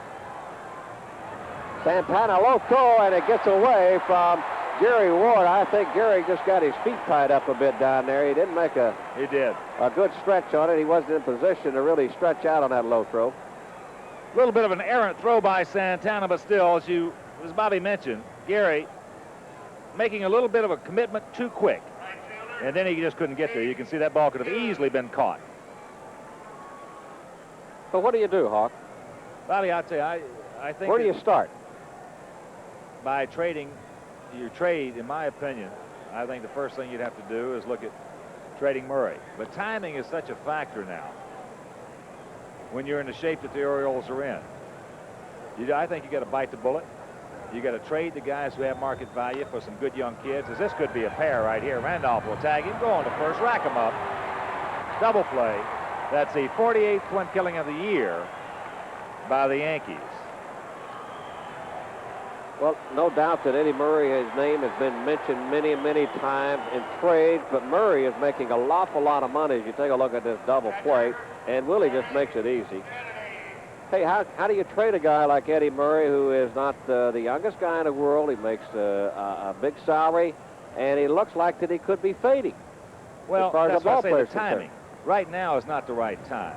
But come, late July, August, you're going to probably have some nice pennant races going on. And let's take, for an example, hypothetically, the Dodgers. The Dodgers can certainly afford to take a contract like Eddie Murray. Let's say they're locked up over there in the National League West in a pennant race. August, then they might do it at that point in time. But right now, I don't think the market value, dollar received for dollar traded, is quite big enough for the Orioles to go ahead and make that move. But I would say before the year is over, yeah, to trade Murray. Possibility even trading Cal Ripken because of the fact this is the last year on his contract. You've got a guy out there who's going to be making over $2 million a year.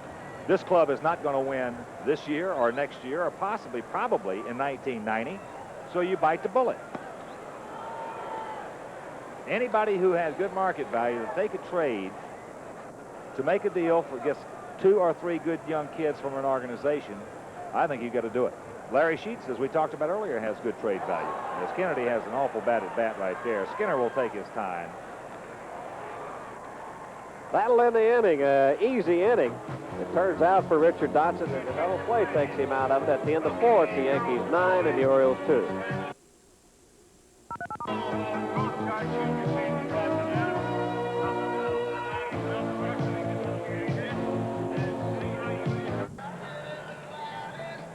Well, Mark Williamson taking his warm-up tosses here in the top of the 5th inning as the Yankees are coming to bat. Santana, Skinner, and Henderson, the scheduled 3. It's the Yankees 9 and the Orioles 2. Well, we looked at the Eastern Division race. Let's take a look at the Western Division race as Oakland. Boy, they are mighty and strong this year, not only with offense, but pitching. And they are running away with that Western Division right now. They lead the Minnesota Twins 11 games. By 11 games. They also lead Texas by 11 games. Kansas City 12.5 games back. Chicago White Sox 15.5 games back. And Seattle 16.5. California 19.5 games back in that Western Division. So the Western Division really strengthened themselves as far as the Oakland A's are concerned. They are not a pushover division anymore. And the Yankees are ending a 32-game streak that they have been playing against nothing but Western Division teams. As Santana leads it off, the first pitch is over for a called strike. But to get back to our discussion about the Orioles and the record pace that they are setting here in 1988 on the losing side, that is. And what do you do to put this Oriole organization back on track again? Because swing and a miss and foul back. As I remember the Baltimore Orioles, especially back in the late 60s, early 70s, what an organization they had, not only in the minor league system, but on the major league level. They did not make any mistakes. They, in fact, won ball games on their opponents' mistakes, foul back and out of play. But it's a completely different ball club now. The organization cannot dip down in the minor leagues, and you just don't build a great organization overnight anymore. But what happens? What happens to an organization to get themselves in this kind of a jam? Well, it's a process that happens, trying to win, going out in the free agent market, spending a lot of money there, not giving kids in the minor leagues an opportunity to come up. And it's like the pyramid or the domino effect. It just filters all the way down through the system. And then, of course, with the draft today, you know, everybody's always talking about this organization's better than that organization. There are only a few organizations in baseball, in my opinion, that have a clear-cut edge when it comes to being thorough all the way up and down. There's a hard one hopper to Ripken. He'll just knock it down, control it. And Santana's gone. But you're better off taking a clear-cut direction, clear-cut way of action, and biting the bullet, as I mentioned a while ago, to the point that you trade these guys, you bring in young fellows. And I'll tell you, guys done an outstanding job in that same kind of direction as Sid Thrift of the Pirates. Sid's done an outstanding job. So you just put them on a 5-year plan or a 3-year plan or what have you, and hopefully you make the right decisions when you do make those major trades. And the young people, as Joel Skinner steps in, that's a pie for a ball, 1-0. Well, they've made some changes. Obviously, they've got a new general manager. Roland Heeman is over here. Cal Ripken Sr. was let go early in the season. He was replaced by Frank Robinson. They have a new GM and a new manager, so maybe that's the direction that they are going to take. We'll just have to wait and see. They haven't really made any blockbuster trades as of yet. They made one in Mike Young when they traded him before the season started to Philadelphia and brought a couple of 2 or 3 guys over here, Shue and a couple of guys, but nothing that's that's a blockbuster deal. No, as I said, the timing will dictate that. Right now, the market value for Boddicker, he has a little bit, but it's not that great. But you come August or September, and a club has an injury to the pitching staff, as that's back out of play, or also somebody gets locked in. Boddicker, last couple of times out, has pitched well. He threw the ball very well against the Yankees. So as time and circumstances will dictate the market value. If you trade him now, you're not going to get that much for him. Maybe 2 months from now, you'll get $1.50 more than you would right now. Outside for a ball, 3-2. But on the other hand, there's got to be some organizations out there lurking, thinking that they are going to make the better of the deal too. Oh, no question about with that. The Orioles.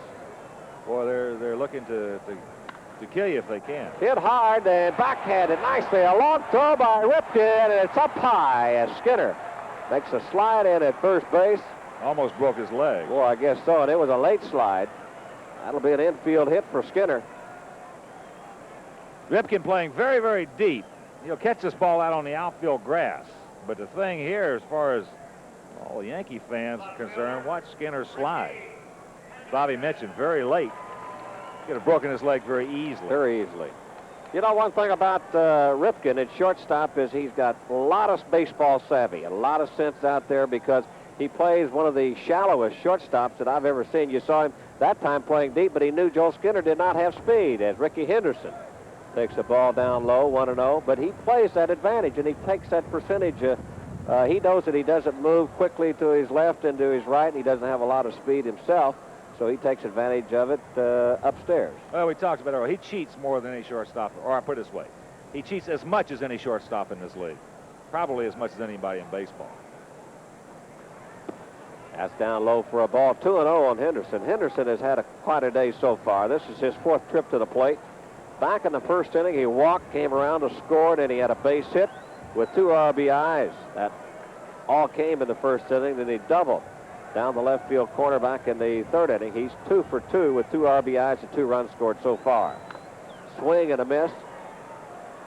Foul back and out of play. 2-1 on Henderson now. 1 down here in the top of the 5th inning. Yankees lead at 9-2.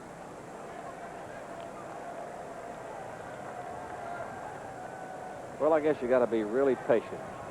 Well, that's the thing, Bobby. The erosion of an organization just doesn't happen because of 1 year. It's a number of years that it just keeps declining. And when that happens, as you mentioned earlier, it's just very, very difficult. It takes time. Now, to say one of the most vulgar terms in baseball is 5-year plan. Yeah. Because what that immediately denotes to the fans is we're in trouble and we're not going to be winning.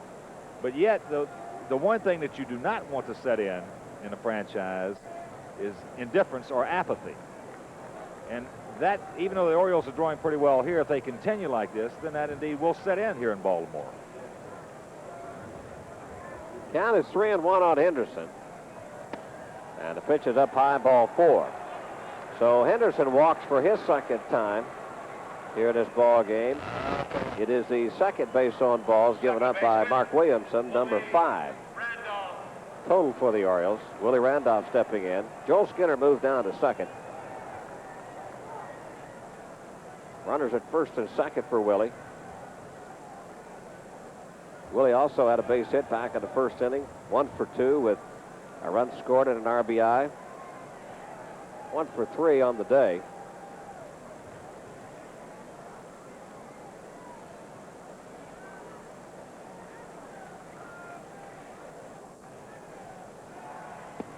Down low for a ball. Willie is yet to get really on track with the bat offensively, but he has done everything else on the field, and as a leader, he's the co-captain of this ball club. Herm Storett is on his way to the mound, and he has got a path that he has worn out there so far this afternoon. I'm sure he's been out there a few times already this season. This is his third or fourth trip. This is his third trip out there today. But the thing is, with the Orioles staff last year, their pitching was the worst in baseball. And at that point, that's what I think that they have to focus in and zero in on, is going out and trading your guys that we talked about, possibly trading an Eddie Murray, possibly trading a Cal Ripken, possibly trading a Larry Sheets, to contending ball clubs who do have the talent in their organization to give up a couple of young, good arms. You can always trade pitching. That's the one commodity you can always trade. Now, if you go for position players, then you might have some problems, but you can always trade pitching. So if you trade those guys, come up with 5 or 6 good arms, then you got a chance to get there faster. Up high, 2-0 to Willie Randolph. Well, you take Mark Williamson. He was in that deal with Terry Kennedy that sent Storm Davis to the San Diego Padres. And also, I guess you got to say, okay, Herm Storett, yes, he does go to the mound quite a bit, but they're in a teaching process, too, right now. 2-0 pitch, a 2. Harper could be 2. Ripken to Ripken for 1, and that's all they'll get. Ricky got there too quick. So there's 2 down. Skinner moves to third base. This is the hardest we've seen this infield. Boy, it's the hardest I can ever recall seeing this infield. Boy, that ball, you can see Henderson right there, precludes Billy Ripken from trying to even turn one over. It's almost like cement down there. That's how hard it is. It's almost like the infield at Dodger Stadium or the Big A in Anaheim. Claudell Washington stepping in. What a day he's had. He's 3 for 3, and he swings at a breaking ball and fouls it off the arm, it looks like, of Terry Kennedy, the catcher. Claudell on the day is, as I mentioned, 3 for 3 with 2 RBIs, a run scored. Came into this series in the first 2 games, 3 for 10 against the Orioles and 4 RBIs. So you can make that 6 for 13 and 5 RBIs so far for Claudell against these Baltimore Orioles. And it's 0-2 on him in this count. Bobby, you brought up an interesting point earlier. As you look at right-hander Don Ossie loosening up with the Birds down in the pen. And that was the fact of who came in after Brooks Robinson had his great career here. Of course, it was Doug DeCinces. You mentioned him. And he just couldn't handle the heat. But next inning, we'll talk about a similar scenario with the Yankees. I know when there was talk in spring training and during the first part of the year, and it looked like Dave Winfield had an excellent opportunity to be traded there, the discussion was, who the hell's going to take his place?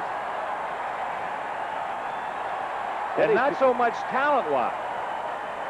It's almost getting to the point today in today's marketplace that you have to have a psychological profile on players. to find out who can stand the heat, who can play in New York, and who can't play in New York. Well, that becomes a big factor in today's game.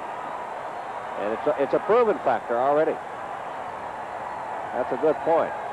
2-2 the count on Washington. Hit out into center field, and coming on is Lynn, and he'll get there. Waddell didn't hit it hard, but Lynn was playing him perfectly. No runs on, one base hit. The Yankees lead 2, and at the end of 4.5 innings of play, Yankees 9, Orioles 2. Bottom of the 5th inning here at Memorial Stadium as Richard Dotson continues to take his warm-up tosses here in the bottom of the 5th inning. Rene Gonzalez, Billy Ripken, and Joe Orsulak, the scheduled 3 batters due up for the Baltimore Orioles. It's all Yankee as they took a 9-0 lead. The top half of the 1st inning as the Yankees scored 9 runs on 13 base hits in that inning.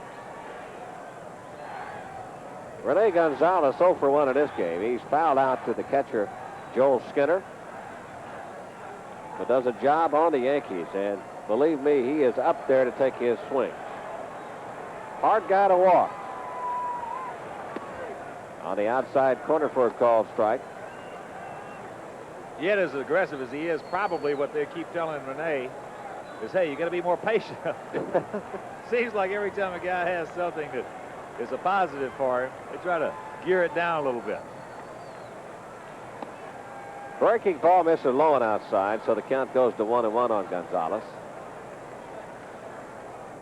33 lifetime hits against the New York Yankees in just a short period of time. 5 for 10 in this series.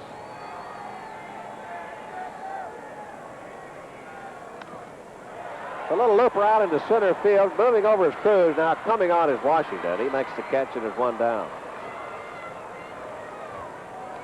We mentioned earlier in the broadcast the high sky. No clouds in the sky here, so presents a big problem for the outfielders. A lot of sunshine. They've got to use their glasses. Also, you got to add the wind. The wind is gusting around 15 to 20 miles an hour, blowing from left field to right field as Billy Ripken steps in.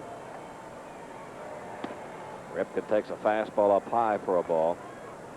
Well, you mentioned Ripken, if he doesn't get his average up, he came into this ball game batting 170. He's walked and scored in this game so far. Fouls this one off the left side. Now will the wind help it stay in as Mike Pagliarulo moves in front of the Oriole dugout. It's on top of him back into the stand. But they've got a kid, Pete Stanizak.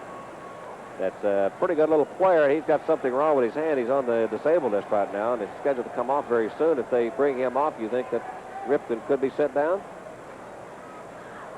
I don't know what their situation is. I've seen Stanisic play as you have, and from what he has shown against the Yankees, he looks like a pretty good little player. But I sure like a lot of the things that Ripken does. He's smart second baseman, doesn't have a whole bunch of range, and I think he's going to hit. I know one thing. The Orioles have to be concerned with the state of mind of Cal Jr. letting his dad go as a manager, possibility of maybe demoting Billy, being the last year of his contract. And if there's a situation, if they want to sign him, they're going to have to make some adjustments. Well, I know Billy Ripken, he hit for the Orioles last year. He spent part of the season with Rochester down in the dirt. Did he go around? They appealed out of the first base umpire, John Shulock. If they appealed, he did something, some other kind of a gesture that I don't recognize. And the count is 3-2. But last year for Baltimore, Billy Ripken hit .308 in 234 ABs. So he's a proven hitter so far. Outside, ball 4, so that's the second time that Billy Ripken has walked. But he has been struggling. I think he's just kind of fallen into the losing pattern as the Orioles, and just nothing has gone right so far for him. Which is tough for a young kid to break in like that. In essence, his first full year in the big leagues, and all of a sudden you're on a club that starts out 0-21. Your environment will get you. I don't care what profession you're in or where you're at, your environment will get you. Joe Orsulak steps in. He's 2 for 2 doubles, 1 down the left field line, 1 down the right field line. He's also scored a run. Off-speed pitches on the outside corner for a called strike. Billy Ripken, though, reminds me, he could be, in my opinion, a player like Marty Barrett of the Red Sox, who's physically not a real good second baseman. Meanwhile, bottom line, he's a good second baseman. Another base hit for Orsulak. Billy Ripken holds at second base as Cruz delivers it back into the infield. So the Orioles have runners at first and second, and only one down here in the bottom of the fifth.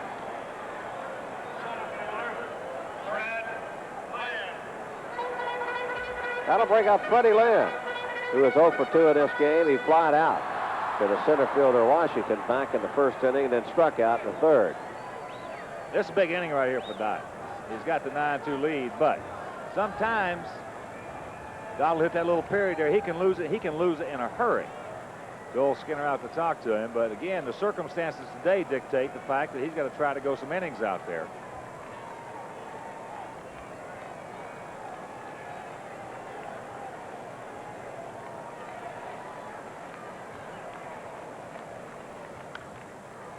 Foul back out of play, and Freddie Lynn just missed that one.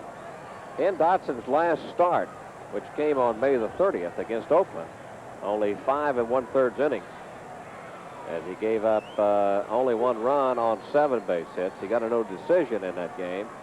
Also on May the 23rd, hit on the ground. This could be 2. Randolph to Santana for 1. Off the beat throw and pulls Ward off the bag from Santana. They do not get the double play, and the Orioles will have runners at first and third with 2 down. There's a play you don't want to see come back and haunt you. Here's an easy double play, and just a bad throw by Raphael. Good changeup by Dotson had Fred way out in front, and this is just major league routine. You'll see right here as Santana comes across, pulls Gary off the sack. So Ripken moves into third base as Cal Ripken Jr. steps in to bat. He's 0 for 2. He's hit the ball hard. Got 2 RBIs. That pitch is down low for a ball, 1-0. Well, let's see. The longest stint for Dotson came on May the 11th against the Chicago White Sox, his old ball club, as he went 9 innings in that game. On the outside corner, a beauty by Dotson. 1-1 now, Ripken. Yeah, Dot has good velocity this afternoon. Of course, velocity with Dotson is not prime. It's not paramount. No. Location, changing speeds, and having the good motion with that changeup.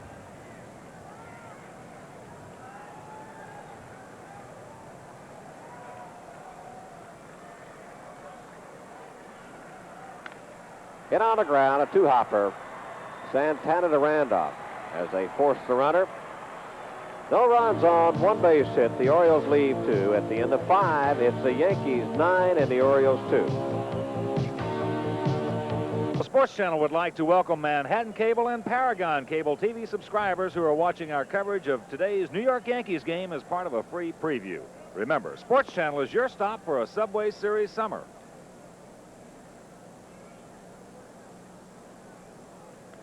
Top of the 6th inning, Jack Clark leads it off, followed by Jose Cruz, Mike Pagliarulo.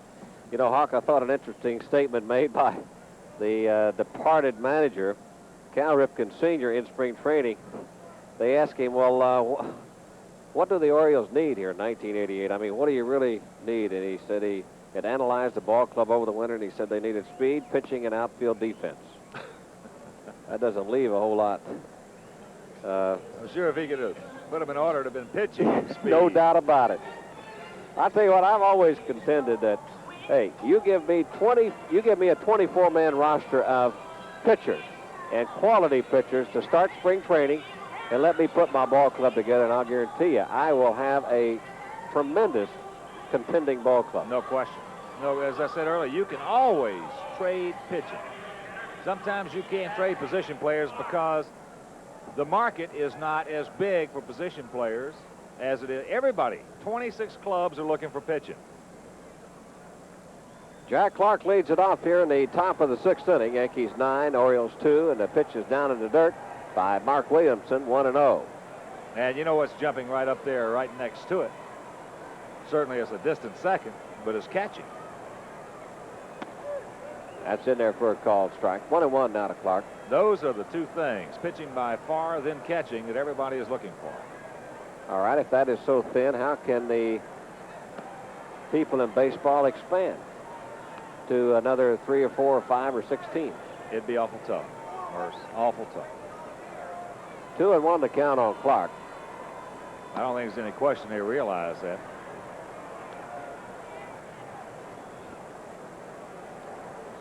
Three balls and 1 strike to Jack Clark. Clark, Cruz, and Pagliarulo, the scheduled 3 batters here in the top of the 6th inning. High fly ball out into left field. Orsulak has a beat on it. Now the wind has got it, and Orsulak stays with it, makes the catch. Jack just missed it, just a hair late. You know, when you're a big guy that can swing as hard as Jack Clark, you just miss a lot of them because it's just that split instance where you pull off of it or you get underneath it a bit and you pull your head out and you look at the wind and the flags just straight out, blowing from left field to right field as Jose Cruz steps in. Shortstop Ripken has it, and there's 2 down.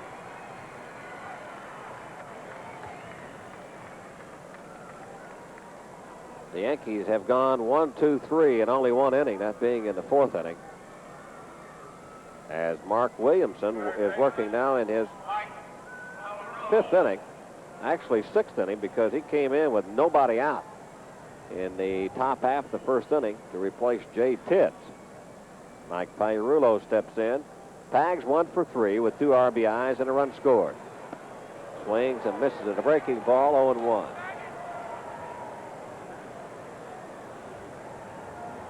The hitters and the infielders are bothered a lot right now by the dust that is blowing as this wind continues to gust around home plate and the infield. Another off-speed pitch swung on and missed, 0-2.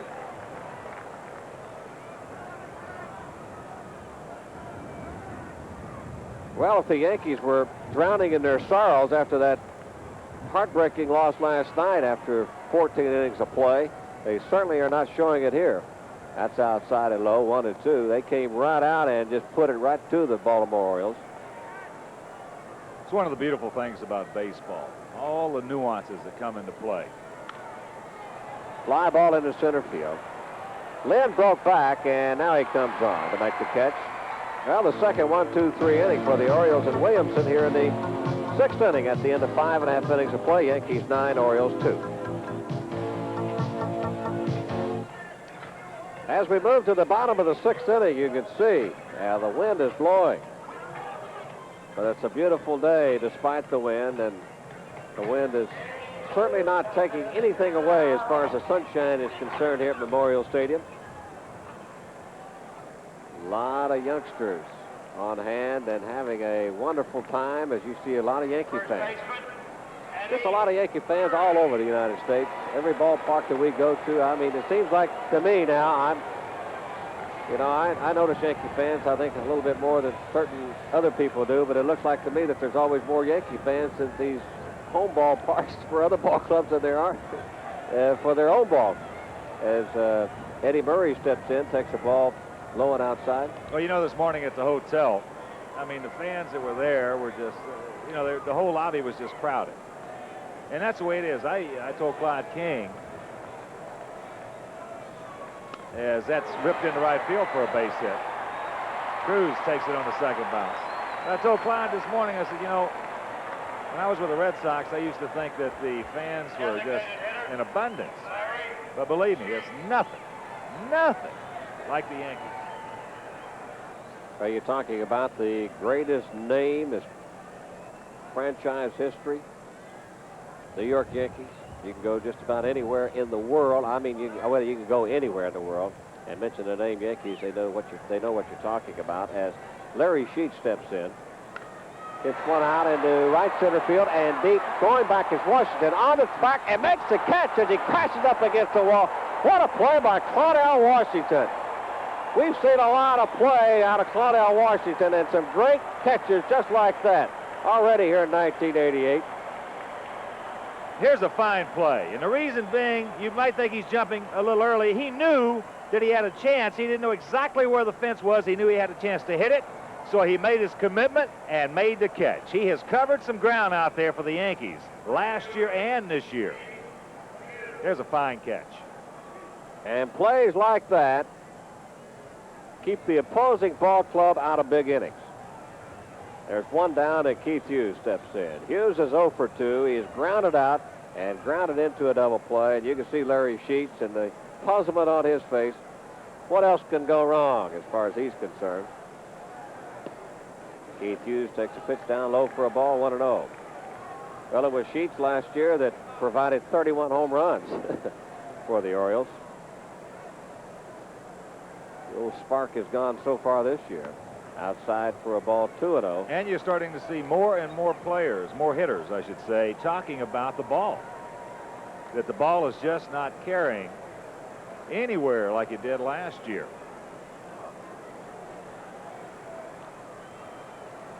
We've talked about it, Murcer, where you really notice it, as we've cited so many times, where you really notice it is not so much how far the ball goes, as how quickly it gets through the infield. And the ball is just not as lively as it was in 1987. Well, in 1987, we saw some broken bat home runs. I mean, people just saw their bats off in tune. 3-0 pitches down low and inside, ball 4. So Hughes will be on. Murray will move to second base. And Terry Kennedy will be the batter. But some unbelievable, like check swing, look like check swing, little bloopers, and they go out of the ballpark. Which has had all kinds of records, and I won't bring that up again, but home run records in 1987. Terry Kennedy in this ball game is 0 for 2, grounded out and struck out. Swings and fouls it back and out of play.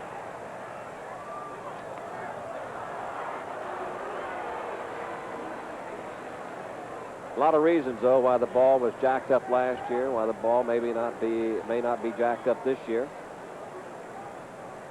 The stitching, who stitches it, where. And what time of the day. What time of the day. Where they are kept. How they're stored. And if you're wondering what we're talking about, what time of the day, it's an interesting theory last year that they had put on some more shifts down in Haiti where they make the balls. And there's a good change by Dodson. So because of that, instead of having the one shift, they had 2, and you were getting stronger fingers that were sewing the seams and the stitches in the balls. So there was tighter wound. Now that is really technical. But you know what? Has some merit. You're dadgum right. It's logical. High and outside, 1-2 on Kennedy. Well, that place you just came from, Comiskey Park and the Chicago White Sox, I know they used to store their baseballs back in the middle 60s and late 60s in the cellar. In the freezer. Come out with a frozen ball. Freezer. Strike 3 right on the outside corner as Dotson paints a perfect pitch on Kennedy, and there's 2 down. Good fastball by Dottie. Showed him the good change. Showed, in fact, everything in his arsenal right there. And here he comes back with a heat. Tailing just to catch it. Rene Gonzalez steps in, 0 for 2 in this game. Runners at first and second for the Orioles. The Yankees lead at 9-2 here in the bottom of the 6th.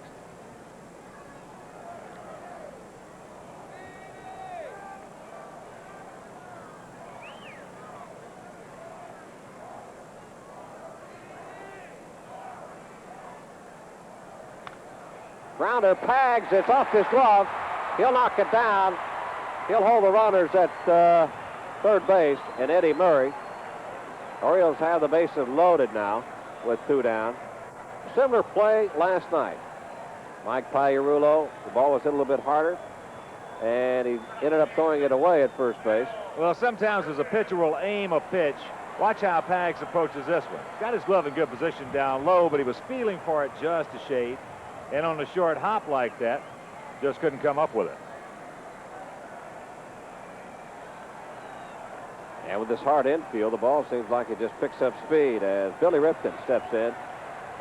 And the breaking ball is down low and outside, 1-0. Nobody warming up for the Yankees. We're in the bottom of the 6th inning. Not a whole bunch of them to warm up. No.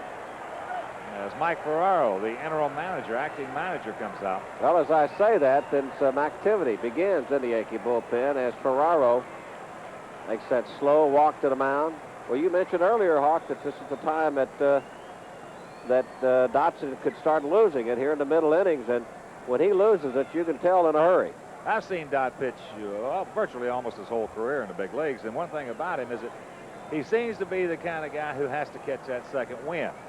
Now, if he has a lead, certainly like he does here, Yankees leading 9-2. I think what Ferraro's doing right now is just give him a little bit of a breather out there. Give him a few seconds, calm him down a little bit, give him a few blows.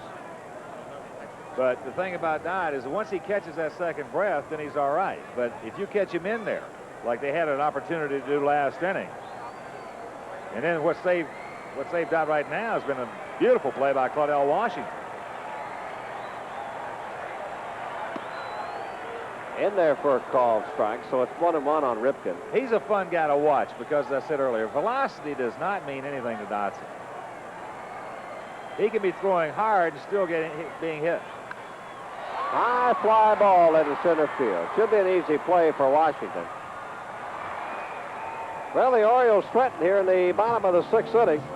They leave the bases loaded, and at the end of 6 innings of play, Yankees 9 and the O's 2.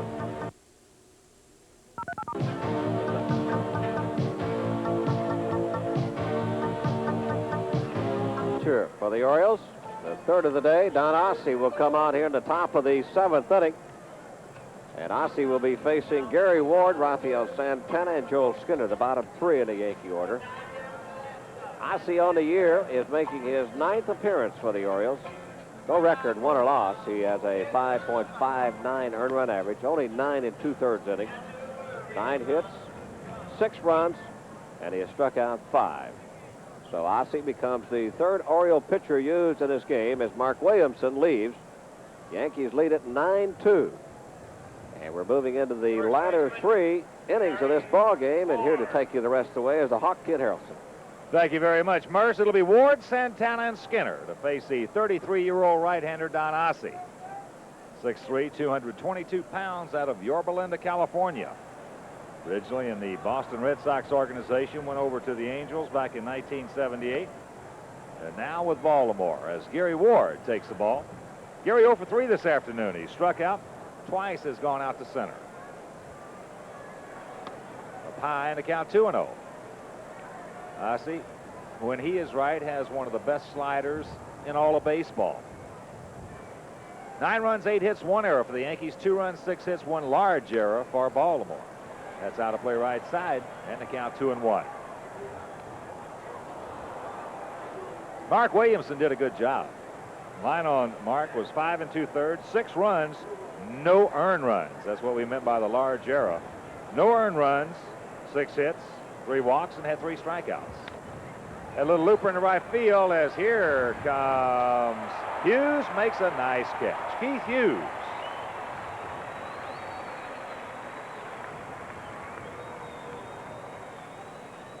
On a normal day, I think that ball would have been a base hit, but the wind is blowing left field to right field. It just hung the ball up there long enough for Hughes to run under it.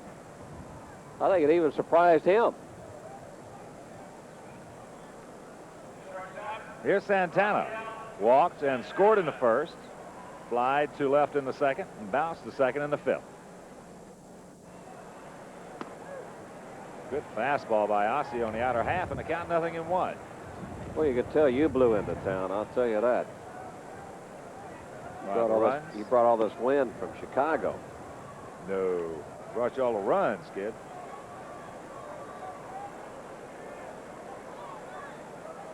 Nine runs in the first by the Yankees.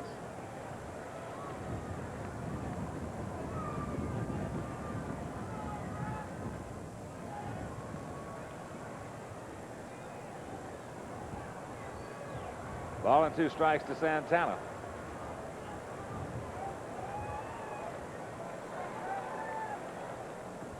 Breaking ball misses. Santana now 1 for 9 in this series.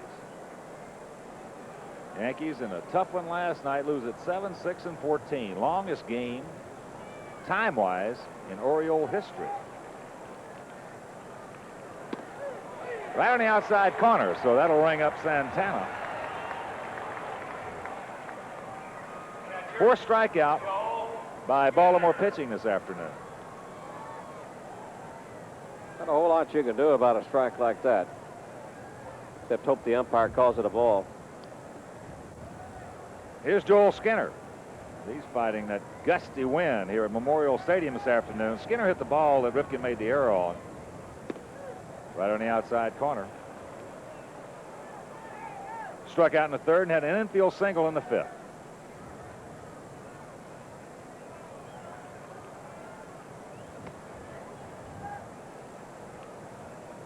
One and one the count. It will be the Boston Red Sox coming to Yankee Stadium tomorrow, first of a 3-game set. Neil Allen, who did such a magnificent job out at the Coliseum in Oakland against the A's, against the left-hander Bruce Hurst. Curveball, can't get it. On Tuesday, the scheduled starter is Al Leiter, but that is still doubtful. And the pitcher for the Red Sox on Tuesday will be Dennis Oil Can Boyd. On Wednesday, it's old UN undecided for the Yankees and Roger Clemens for the Red Sox.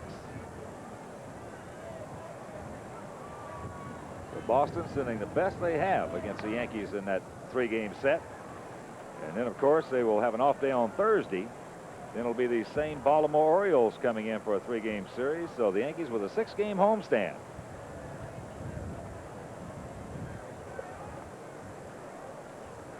The 1-2 delivery. 2 balls, 2 strikes. Well, the Yankees still looking for some of their guys to come off of that disabled list. They've got like a who's who almost on the DL. Timmy Stoddard is on the disabled list. He was put on with that sore right knee. Of course, Don Mattingly has yet to take batting practice. Don Slott is on the DL.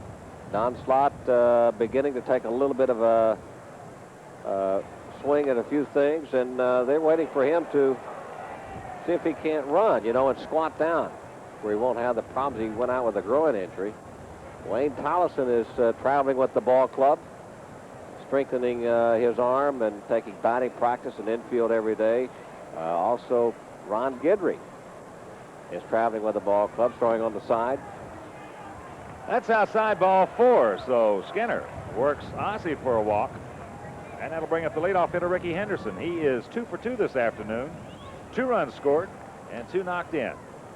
Well, that's one reason the Yankees have done such a good job this year, maintaining that record of 34-16, or check the 34-18, 16 games over the 500 mark, and a 1.5-game lead. Injuries are just as big a part of the game as throwing, hitting, and running.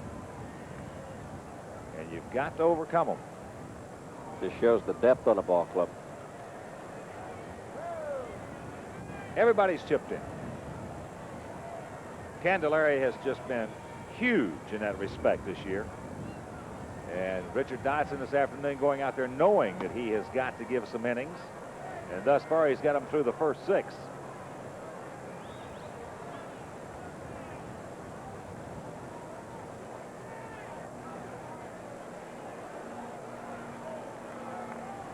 Short lead by Skinner, and the count 2-0 to Henderson. Ricky, of course, as we mentioned, now the all-time stolen base leader for the Yankees at 249, taking over from Hal Chase. Also, Ricky, 742 career stolen bases. That's 7th on the all-time list.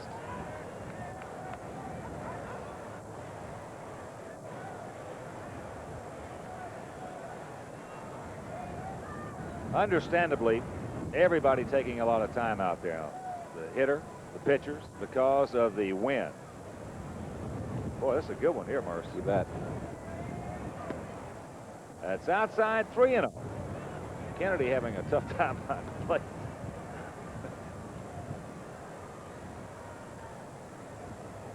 Boy, the old bench jockeys would have a time with him this afternoon, wouldn't they? They sure would. Crate me up a box. There's the fastball in and over.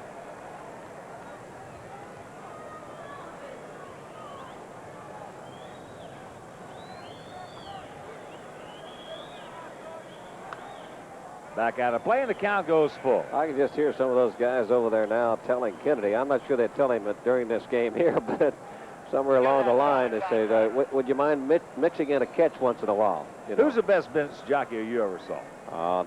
Nettles. Nettles was, he didn't sit on the bench, but he kept everybody loose. Oscar Gamble. There goes Skinner. A pie ball 4. So after getting 2 quick out, Ossie walks Skinner, walks Henderson, and that'll bring up Willie Randolph. I can't overlook Catfish Hunter. Catman, he kept you loose. He had something to say about everybody. He was one of the best. He was one of the best I ever saw. How about you? Do you used to get on guys? Oh, they pitchers. They just they get on you all the time. I used to get on pitchers quite a bit. Boy, there were some vicious things said. Was this after you got a base hit or after you made an out or what? No, not so much that. Just when you get certain guys out there who, you know, the prima donna types. Like who? Palmer, guys like that. Check swing by Willie. Willie this afternoon 1 for 3, had a big double back in the first inning, knocking. Check that. Yeah, in the first inning, knocking in 2 runs.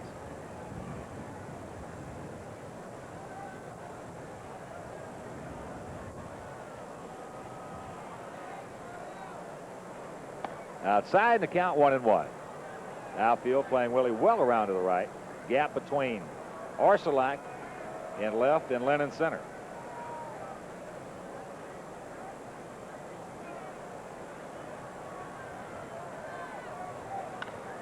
Ground ball to Ripken. Easy play over to his brother, Billy, and that'll do it. Nothing across for the Yankees. No hits, couple of walks, no errors, 2 men left, and after 6.5, Yankees on top 9-2.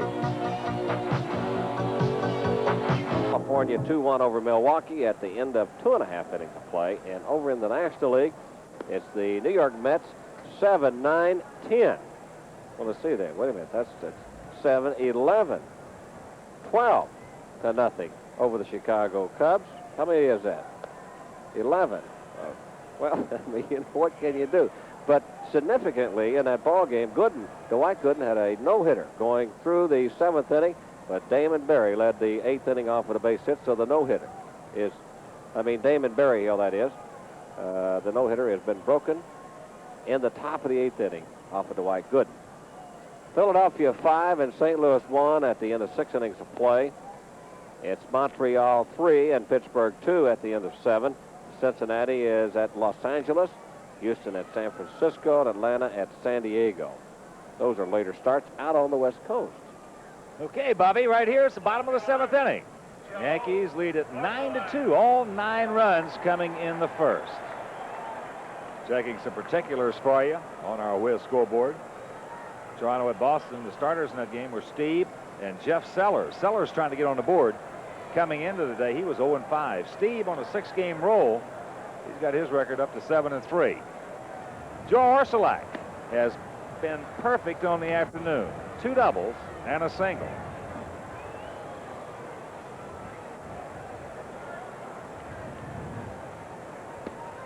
There's a strike, and the count evens at 1. Flash a note out there on the scoreboard. The Yankees and the Orioles are tied in their lifetime series over 34 years, 292 each.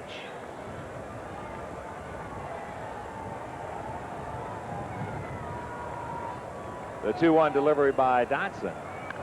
Out of play. Cleveland at Detroit, as Bobby mentioned. Tigers leading 4-2. Swindell against Tanana. Home runs in that ball game. Willie Upshaw, his 6th of the year, and Brooke Jacoby hit his 4th. Oakland and Minnesota, Twins leading 3-0. Welch against Anderson. Lombardozzi, a 2-run shot in the first inning. That's his 1st of the year. That's low, and the count goes full.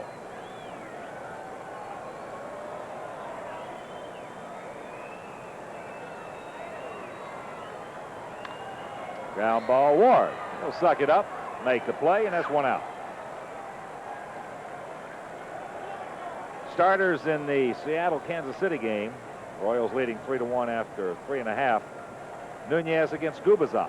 Center fielder, Easy play for Ward. California, Milwaukee, that's McCaskill against Fazio. Angels leading 2-1 after 2.5 at County Stadium. Here's Freddie Lynn. He's drawn the column.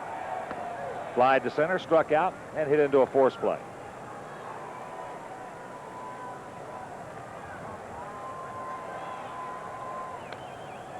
He just misses his curveball as Jose Cruz comes on, makes the catch, and quickly, 2 gone. He just missed that curveball because Dotson had him out in front and he hit it off the end of the bat. Shortstop, Cal.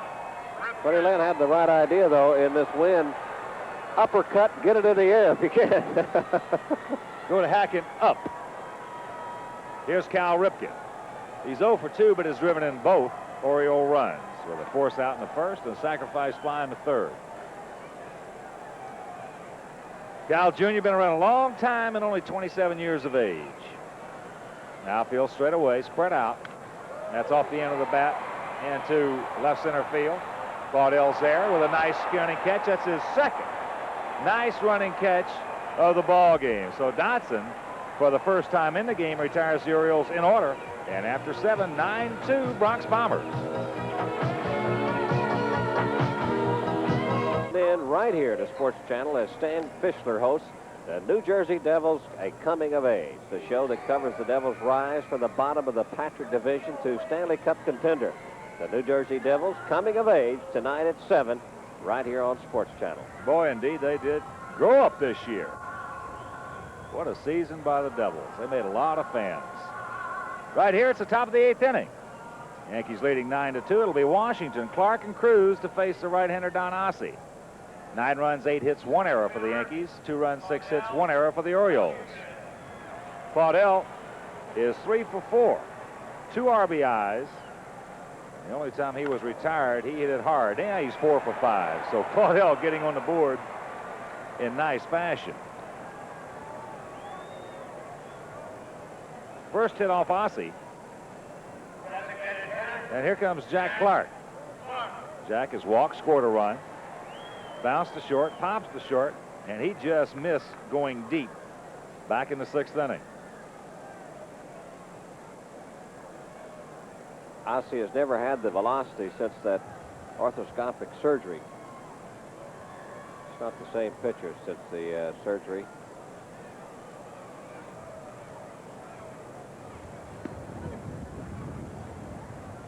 Clark just looks at the pitch called by Mike Riley a strike. Quite a transition for a pitcher who is basically nothing but a power pitcher, and now all of a sudden you have to become a finesse pitcher, not rely on that good hard stuff all the time to get everybody out. Jack Clark just rubbing his chin a little bit as he doesn't understand the first 2. Meanwhile, 0-2.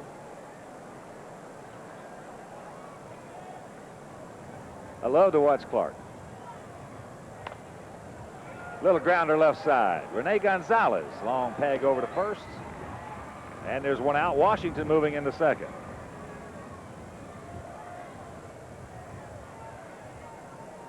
Right fielder, Jose Cruz. When you come to the stadium, just watch Clark's actions. He's fun. I'll tell you one thing about Clark. He knows how to play this game. He knows exactly what goes on that baseball field. Here's Cruz. He's 0 for 3 with a walk. Outfield shading him to hit the left. He's looking for it, got it. He tried to get on top. Well, there's another guy like Rene Gonzalez, Jose Cruz. I mean, when they go to the plate, like you said, they go up there hacking. They want to get their money's worth.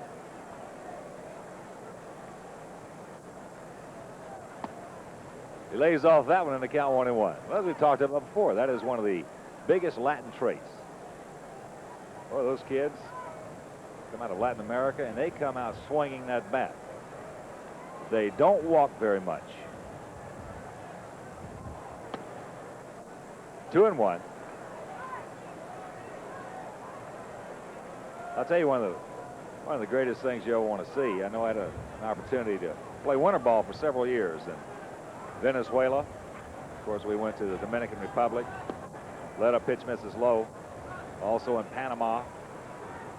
was going out a couple of afternoons like we did, more or less sightseeing, and seeing these kids down there play baseball. I mean, they really get it on. That's outside, ball 4, so Ossie walks his third hitter. And that'll bring up Pagliarulo. Michael had a big 2-run single back in the first. He struck out in the second. Bounced out in the fourth. Flied to center in the sixth.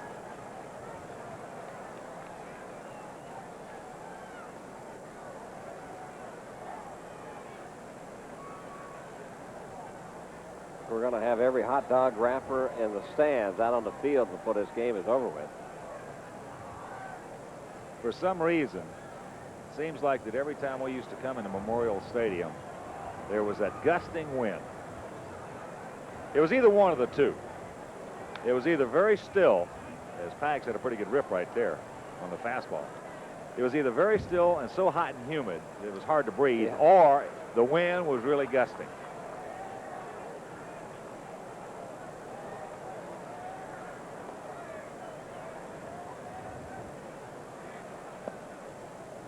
Off-speed pitch down low, and the count 1-1. I used to remember a lot about the 420 game winners that they had on this staff. And those white buildings that we used to talk about that affected play and seeing the ball at home plate during the daytime. He also mentioned something that was paramount in the success of the Oriole franchise for many, many years. Year in and year out, they were the best fundamental playing ball club in the league. They had more pickoff plays. They deterred the bunt and hit and run better than any other club. Never beat themselves. They knew how to play the game of baseball. That's low and inside, 2-2. And of course, when you look at those pitching staffs, you know, all those guys were for the most part nice to hit off of. Meanwhile, they were what you call comfortable 0 for 4s.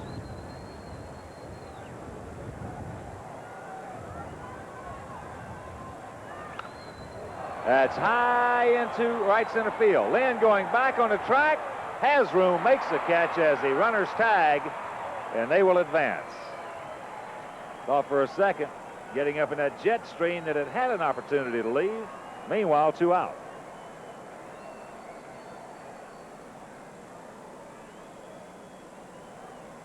And Bobby, that's the second time in this game we've seen, again, we could bring up the baseball itself. The one that Sheets hit, now the one that Pags hits.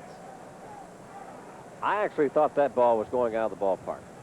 I thought he got enough of it, and the way the wind is blowing from left field to right field, I just didn't think there was any opportunity for Lynn to drag this ball down, but he stayed right with it. That ball last year would have been almost over the scoreboard. Here's Ward. He's 0 for 4. They're going to put him on against Santana. Gary has struck out. Twice has gone out to center and once to right. Did you ever go through a period during your career where you thought the ball was more livelier in one year than any other year? Of course, you were using those cork bats. That's right. That you finally admitted on the air a few weeks back. But finally admitted? What do you mean? It was common knowledge.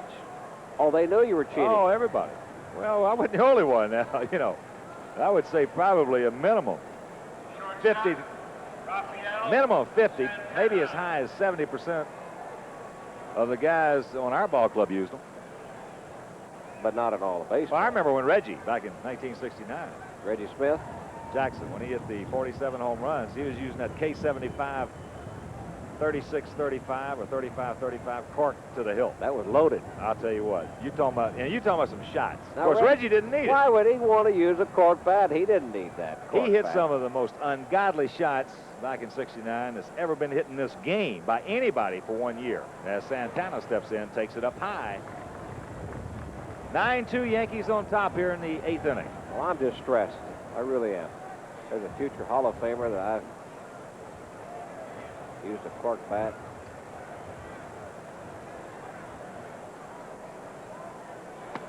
Right on the outside corner. And the count evens at 1. Well, as we said, Reggie, I don't ever recall 1 year of seeing guys hit for distance the way he did in 1969. Little loop route into short right field. Keith Hughes is there right behind second base, makes the basket catch, and it'll retire the side.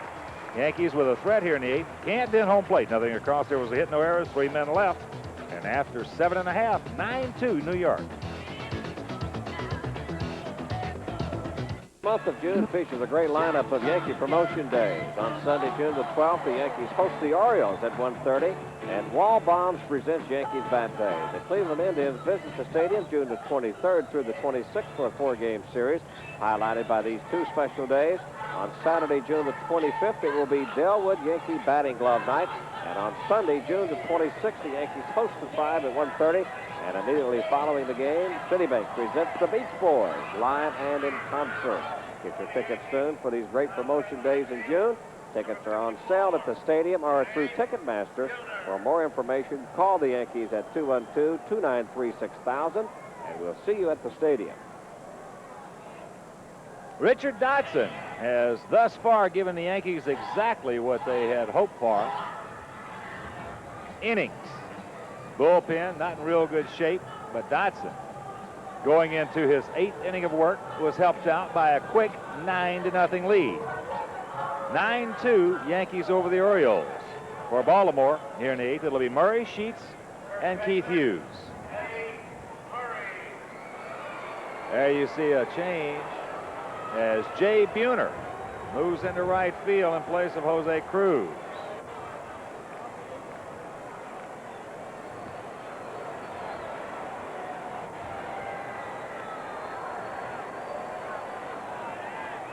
Here's Murray.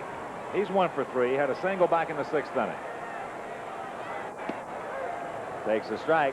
Let her high in the count, 0-1. There's some people around the Oriole organization talking about Eddie Murray needing glasses. And they've asked Eddie Murray about maybe trying some glasses on or contacts that he swings and misses. And he says, well, I really don't want to wear any because it makes me look too old. Well, that's real good. When a man's paying you $2 million a year. For that reason, if in fact that is the reason, as the 0-2 pitch.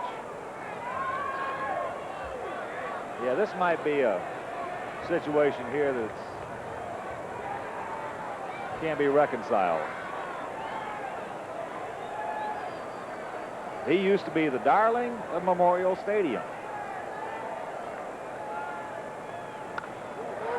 That's high into right field. Jay Buhner has the beat. Calls Washington off, and there's one gone.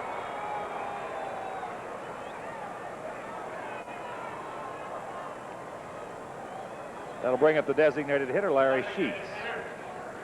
He doubled in the 2nd, reached base on an error in the 4th. Back in the 6th inning, hit a ball into right center field. Looked like it was going to leave the yard, and Claudell Washington made a very fine catch on it.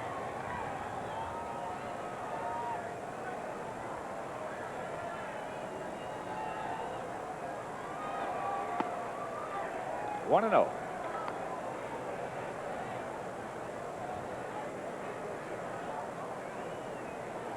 Good change by Dot.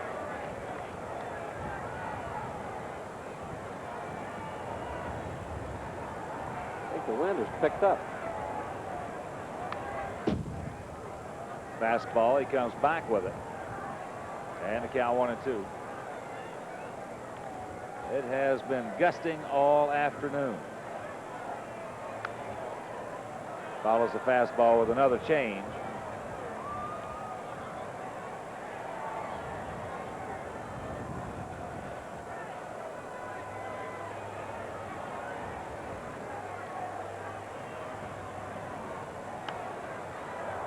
Count remains a ball and 2 strikes. Last year, Sheets was taking that ball that he's fouling off to the left side. He's not even getting around on it. One of the reasons is that he's pulling off the ball. But he was taking that ball and drilling it down the right field corner for a home run. Bobby, he was doing that also against left-handers. I mean, he was outstanding in 1987. Almost drilled him. Full count to Sheets. He almost drilled Sheets because Sheets is leaning over the plate now. He's been pitching him away, and all of a sudden now Dotson wants to come inside. That's ball 4, so Dodd walks his 4th hitter. Right fielder, Keith Hughes. And with 1 out, that'll bring up Keith Hughes. Twice he has bounced to second, once into a double play. Then he walked back in the 6th inning. Well, again, it's awful tough to have a good year on a club that's 12-41. That's playable in the center. Claudel goes back near the track. 2 out. You played on some good clubs, Bobby. You played on some bad clubs. What a world of difference. Yeah, but you know what I'm afraid that really happened on this ball club right here is the fact that they are now beginning to accept defeat. Well, that's what happens on a bad ball club. Yeah. You just get to the point that They come to the ballpark knowing they're going to get beat. and you come to the ballpark wanting to get it over so you can get back home. As Kennedy out of play. And, you know, again, it's not the individuals themselves for the most part. There are some who are like that, but overall, it's a collective type thing that you try, but it's just not there. You just can't get it up. That's playable in the left. Henderson going back a few steps. Makes the catch, so Dotson will go to the 9th. Carrying a 7-run lead, Yankees lead it 9-2.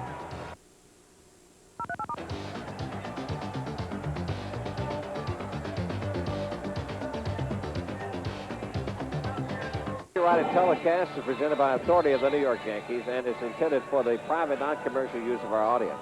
Any publication, reproduction, retransmission, or other use of the pictures, descriptions, and accounts of this game without the express written consent of the Yankees and Sports Channel is prohibited. We've got a new pitcher in the ball game, right-hander Doug Sisk. He comes on to become the 4th Oriole pitcher used. Here in this last game of a 3-game set, the Yankees out in front 9-2 over the O's.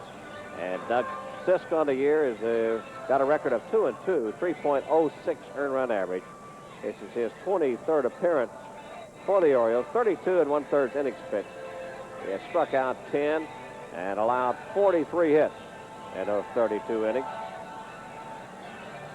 And he will be facing the bottom of the Oriole order for the Yankees: Joel Skinner, Ricky Henderson, and Willie Randolph, the scheduled 3 batters. 9 runs, 9 hits, 1 error for the Yankees. 2 runs, 6 hits, and 1 error. 1 big error for the Orioles. Here's Joel Skinner. Skins 1 for 3 this afternoon. Had an infield single back in the 5th inning. Sisk, big fella, 6'2", 210. Out of Renton, Washington.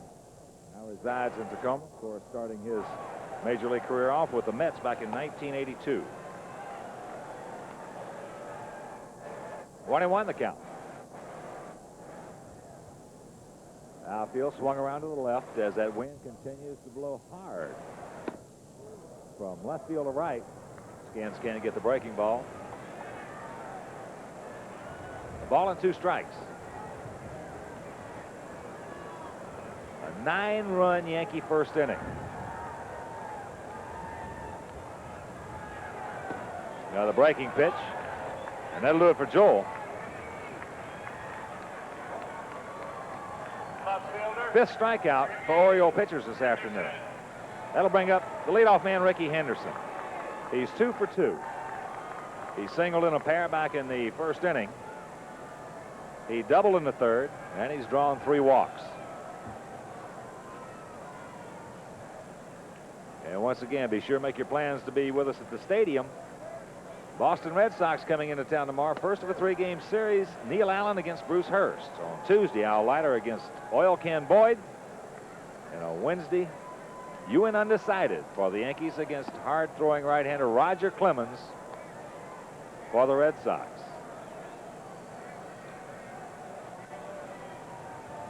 One delivery.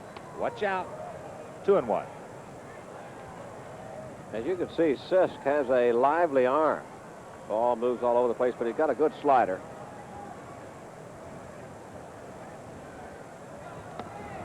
High neck in. Yes, he does. He has good movement. I know when he was having a couple of good years over there with the Mets, he was tough. What's he call a live arm on a pitcher? Good sinker.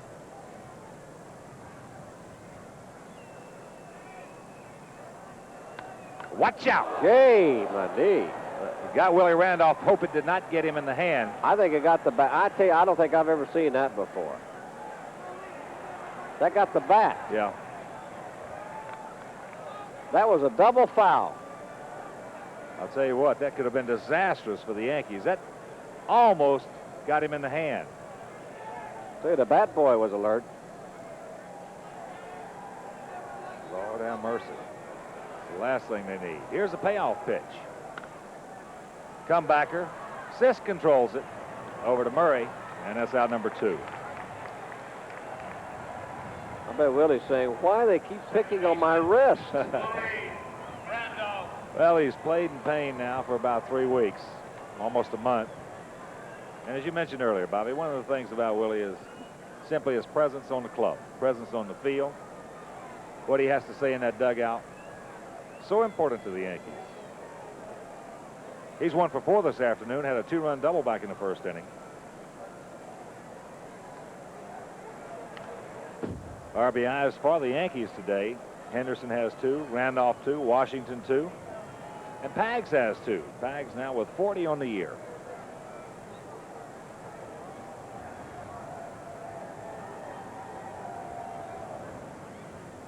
Put another note up there on the board. In Willie's 12 years with the Yankees, he's played with 30 different shortstops.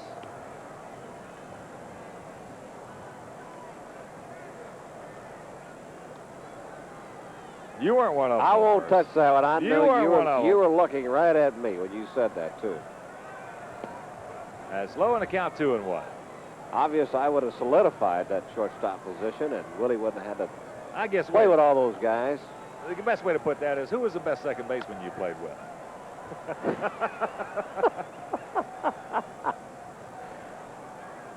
Boy, you know, I hate to say this, but it certainly wasn't Roy White.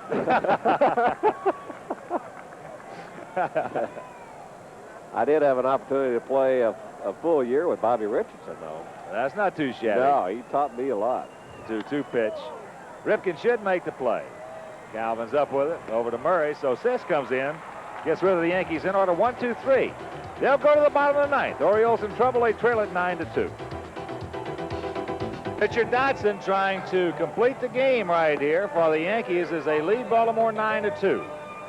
Also the rubber match of this 3-game series. Dot sitting in great shape to pick up career victory number 100. This was his 4th try at it. But as we mentioned earlier, in case you joined us late, the big thing right now is a Dot going all these innings to rest that very tired bullpen.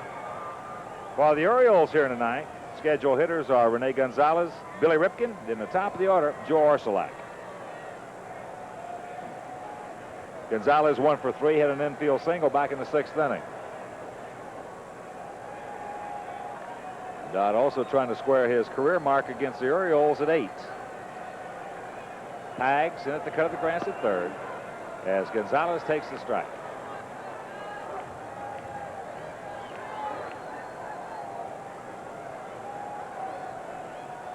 Gonzalez, a long look down to John Hart, 3rd base coach.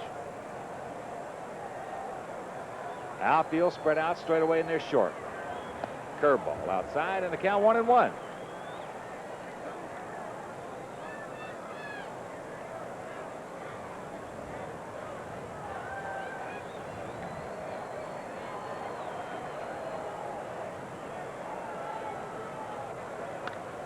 That's playable high.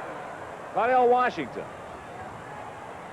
Been a busy man out there. Made a couple of real good defensive plays this afternoon. Tell you what, Claudell has been solid. He was solid last year for the Yankees. The Yankees were hurt quite a bit last year, too.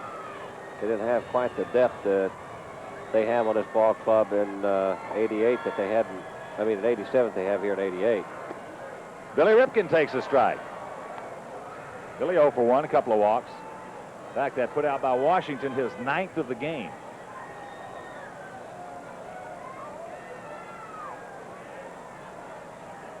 Ripken a little disgusted with the call by Mike Riley. Yankees with all 9 runs coming back in the first inning. Watch out as he can't get the breaking ball on the count 0-2. You could have almost stopped the contest after the bottom of the first inning.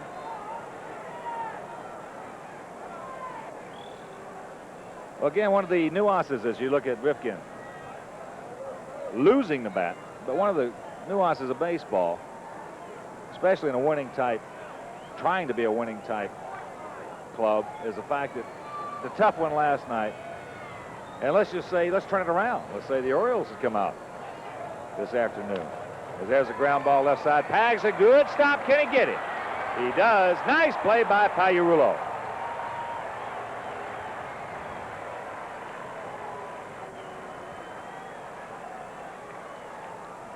Outstanding play by the third baseman, Mike Pagliarulo, moving to his left on this hard infield at Memorial Stadium. And this time he gets up and fires a strike to Gary Ward.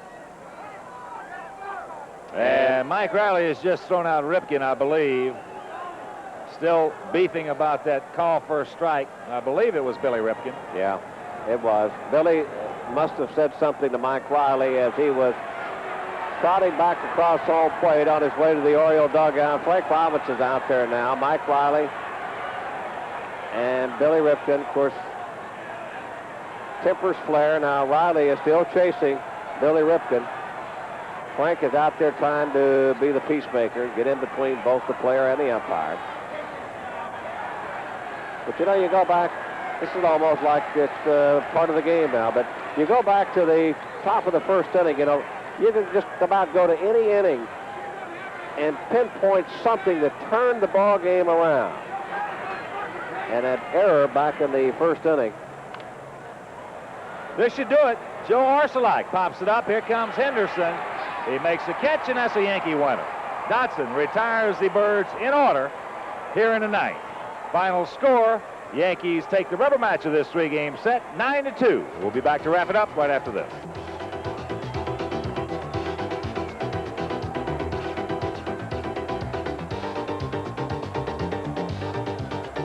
Riser play of the game. It came in the top half of the first inning. Bases are loaded. The Yankees already lead 3-0. There is 2 down. What looked like to be a routine ground ball off the bat of Joel Skinner. And Cal Ripken Jr. has the ball. He bobbles it momentarily, and then all of a sudden he flips it to Billy Ripken at second base, and he cannot hang on to it. The Yankees go on to score 6 more. And we'll be back with more right after this. For the finale of this 3-game set and the finale of the longest trip of the year, a 12-gamer for the Yankees. 9 runs, 9 hits, 1 error. They stranded 11. For Baltimore, 2 runs, 6 hits, 1 error. They left 8. The winner, Richard Dotson, he is now 6-1, also picks up his 100th career victory. The loser is Jay Tibbs. And Bobby, I guess the big thing is we were talking about earlier, the storyline of this game right now is the fact that after that heartbreaking loss last night, after this very long road trip, in more ways, it's almost been like Murphy's Law, as we mentioned. They came back today, scored 9 runs in the first inning, and also Dotson going a complete game to give that bullpen a rest. Integrity and backbone shown by the New York Yankees. Late ball game last night, as you said, and it could have been a killer. The Yankees could have come out this afternoon and just laid down against the Baltimore Orioles, but instead they just put it to them. Dotson sets the Yankee bullpen up now for what is going to be what I think is a crucial homestand for the New York Yankees this early in the season, but it's the first time that they get back playing the Eastern Division. They've been playing the Western Division now. They got to start in with the Boston Red Sox. The Eastern Division, people know that they have to beat the New York Yankees, and they will be gunning for them. Well, the Red Sox are going to send out the 3 best they got. It'll be Hurst, Boyd, and Clemens on Monday, Tuesday, and Wednesday. Once again, the final score, the Yankees 9, Baltimore 2. Remember, tomorrow and Tuesday at 8:30, the Mets collide with Eastern Division foes, the St. Louis Cardinals. And Wednesday at 7:30, the Yankees take on Wade Boggs and their rivals, the Boston Red Sox. Right now, we're going to join Yankee Magazine in progress. So for my partner, Bobby Murcer, this is the Hawk Ken Harrelson saying so long until Wednesday, and thanks for watching Emmy Award-winning coverage of New York Yankees baseball on Sports Channel. Your stop for a Subway Series summer.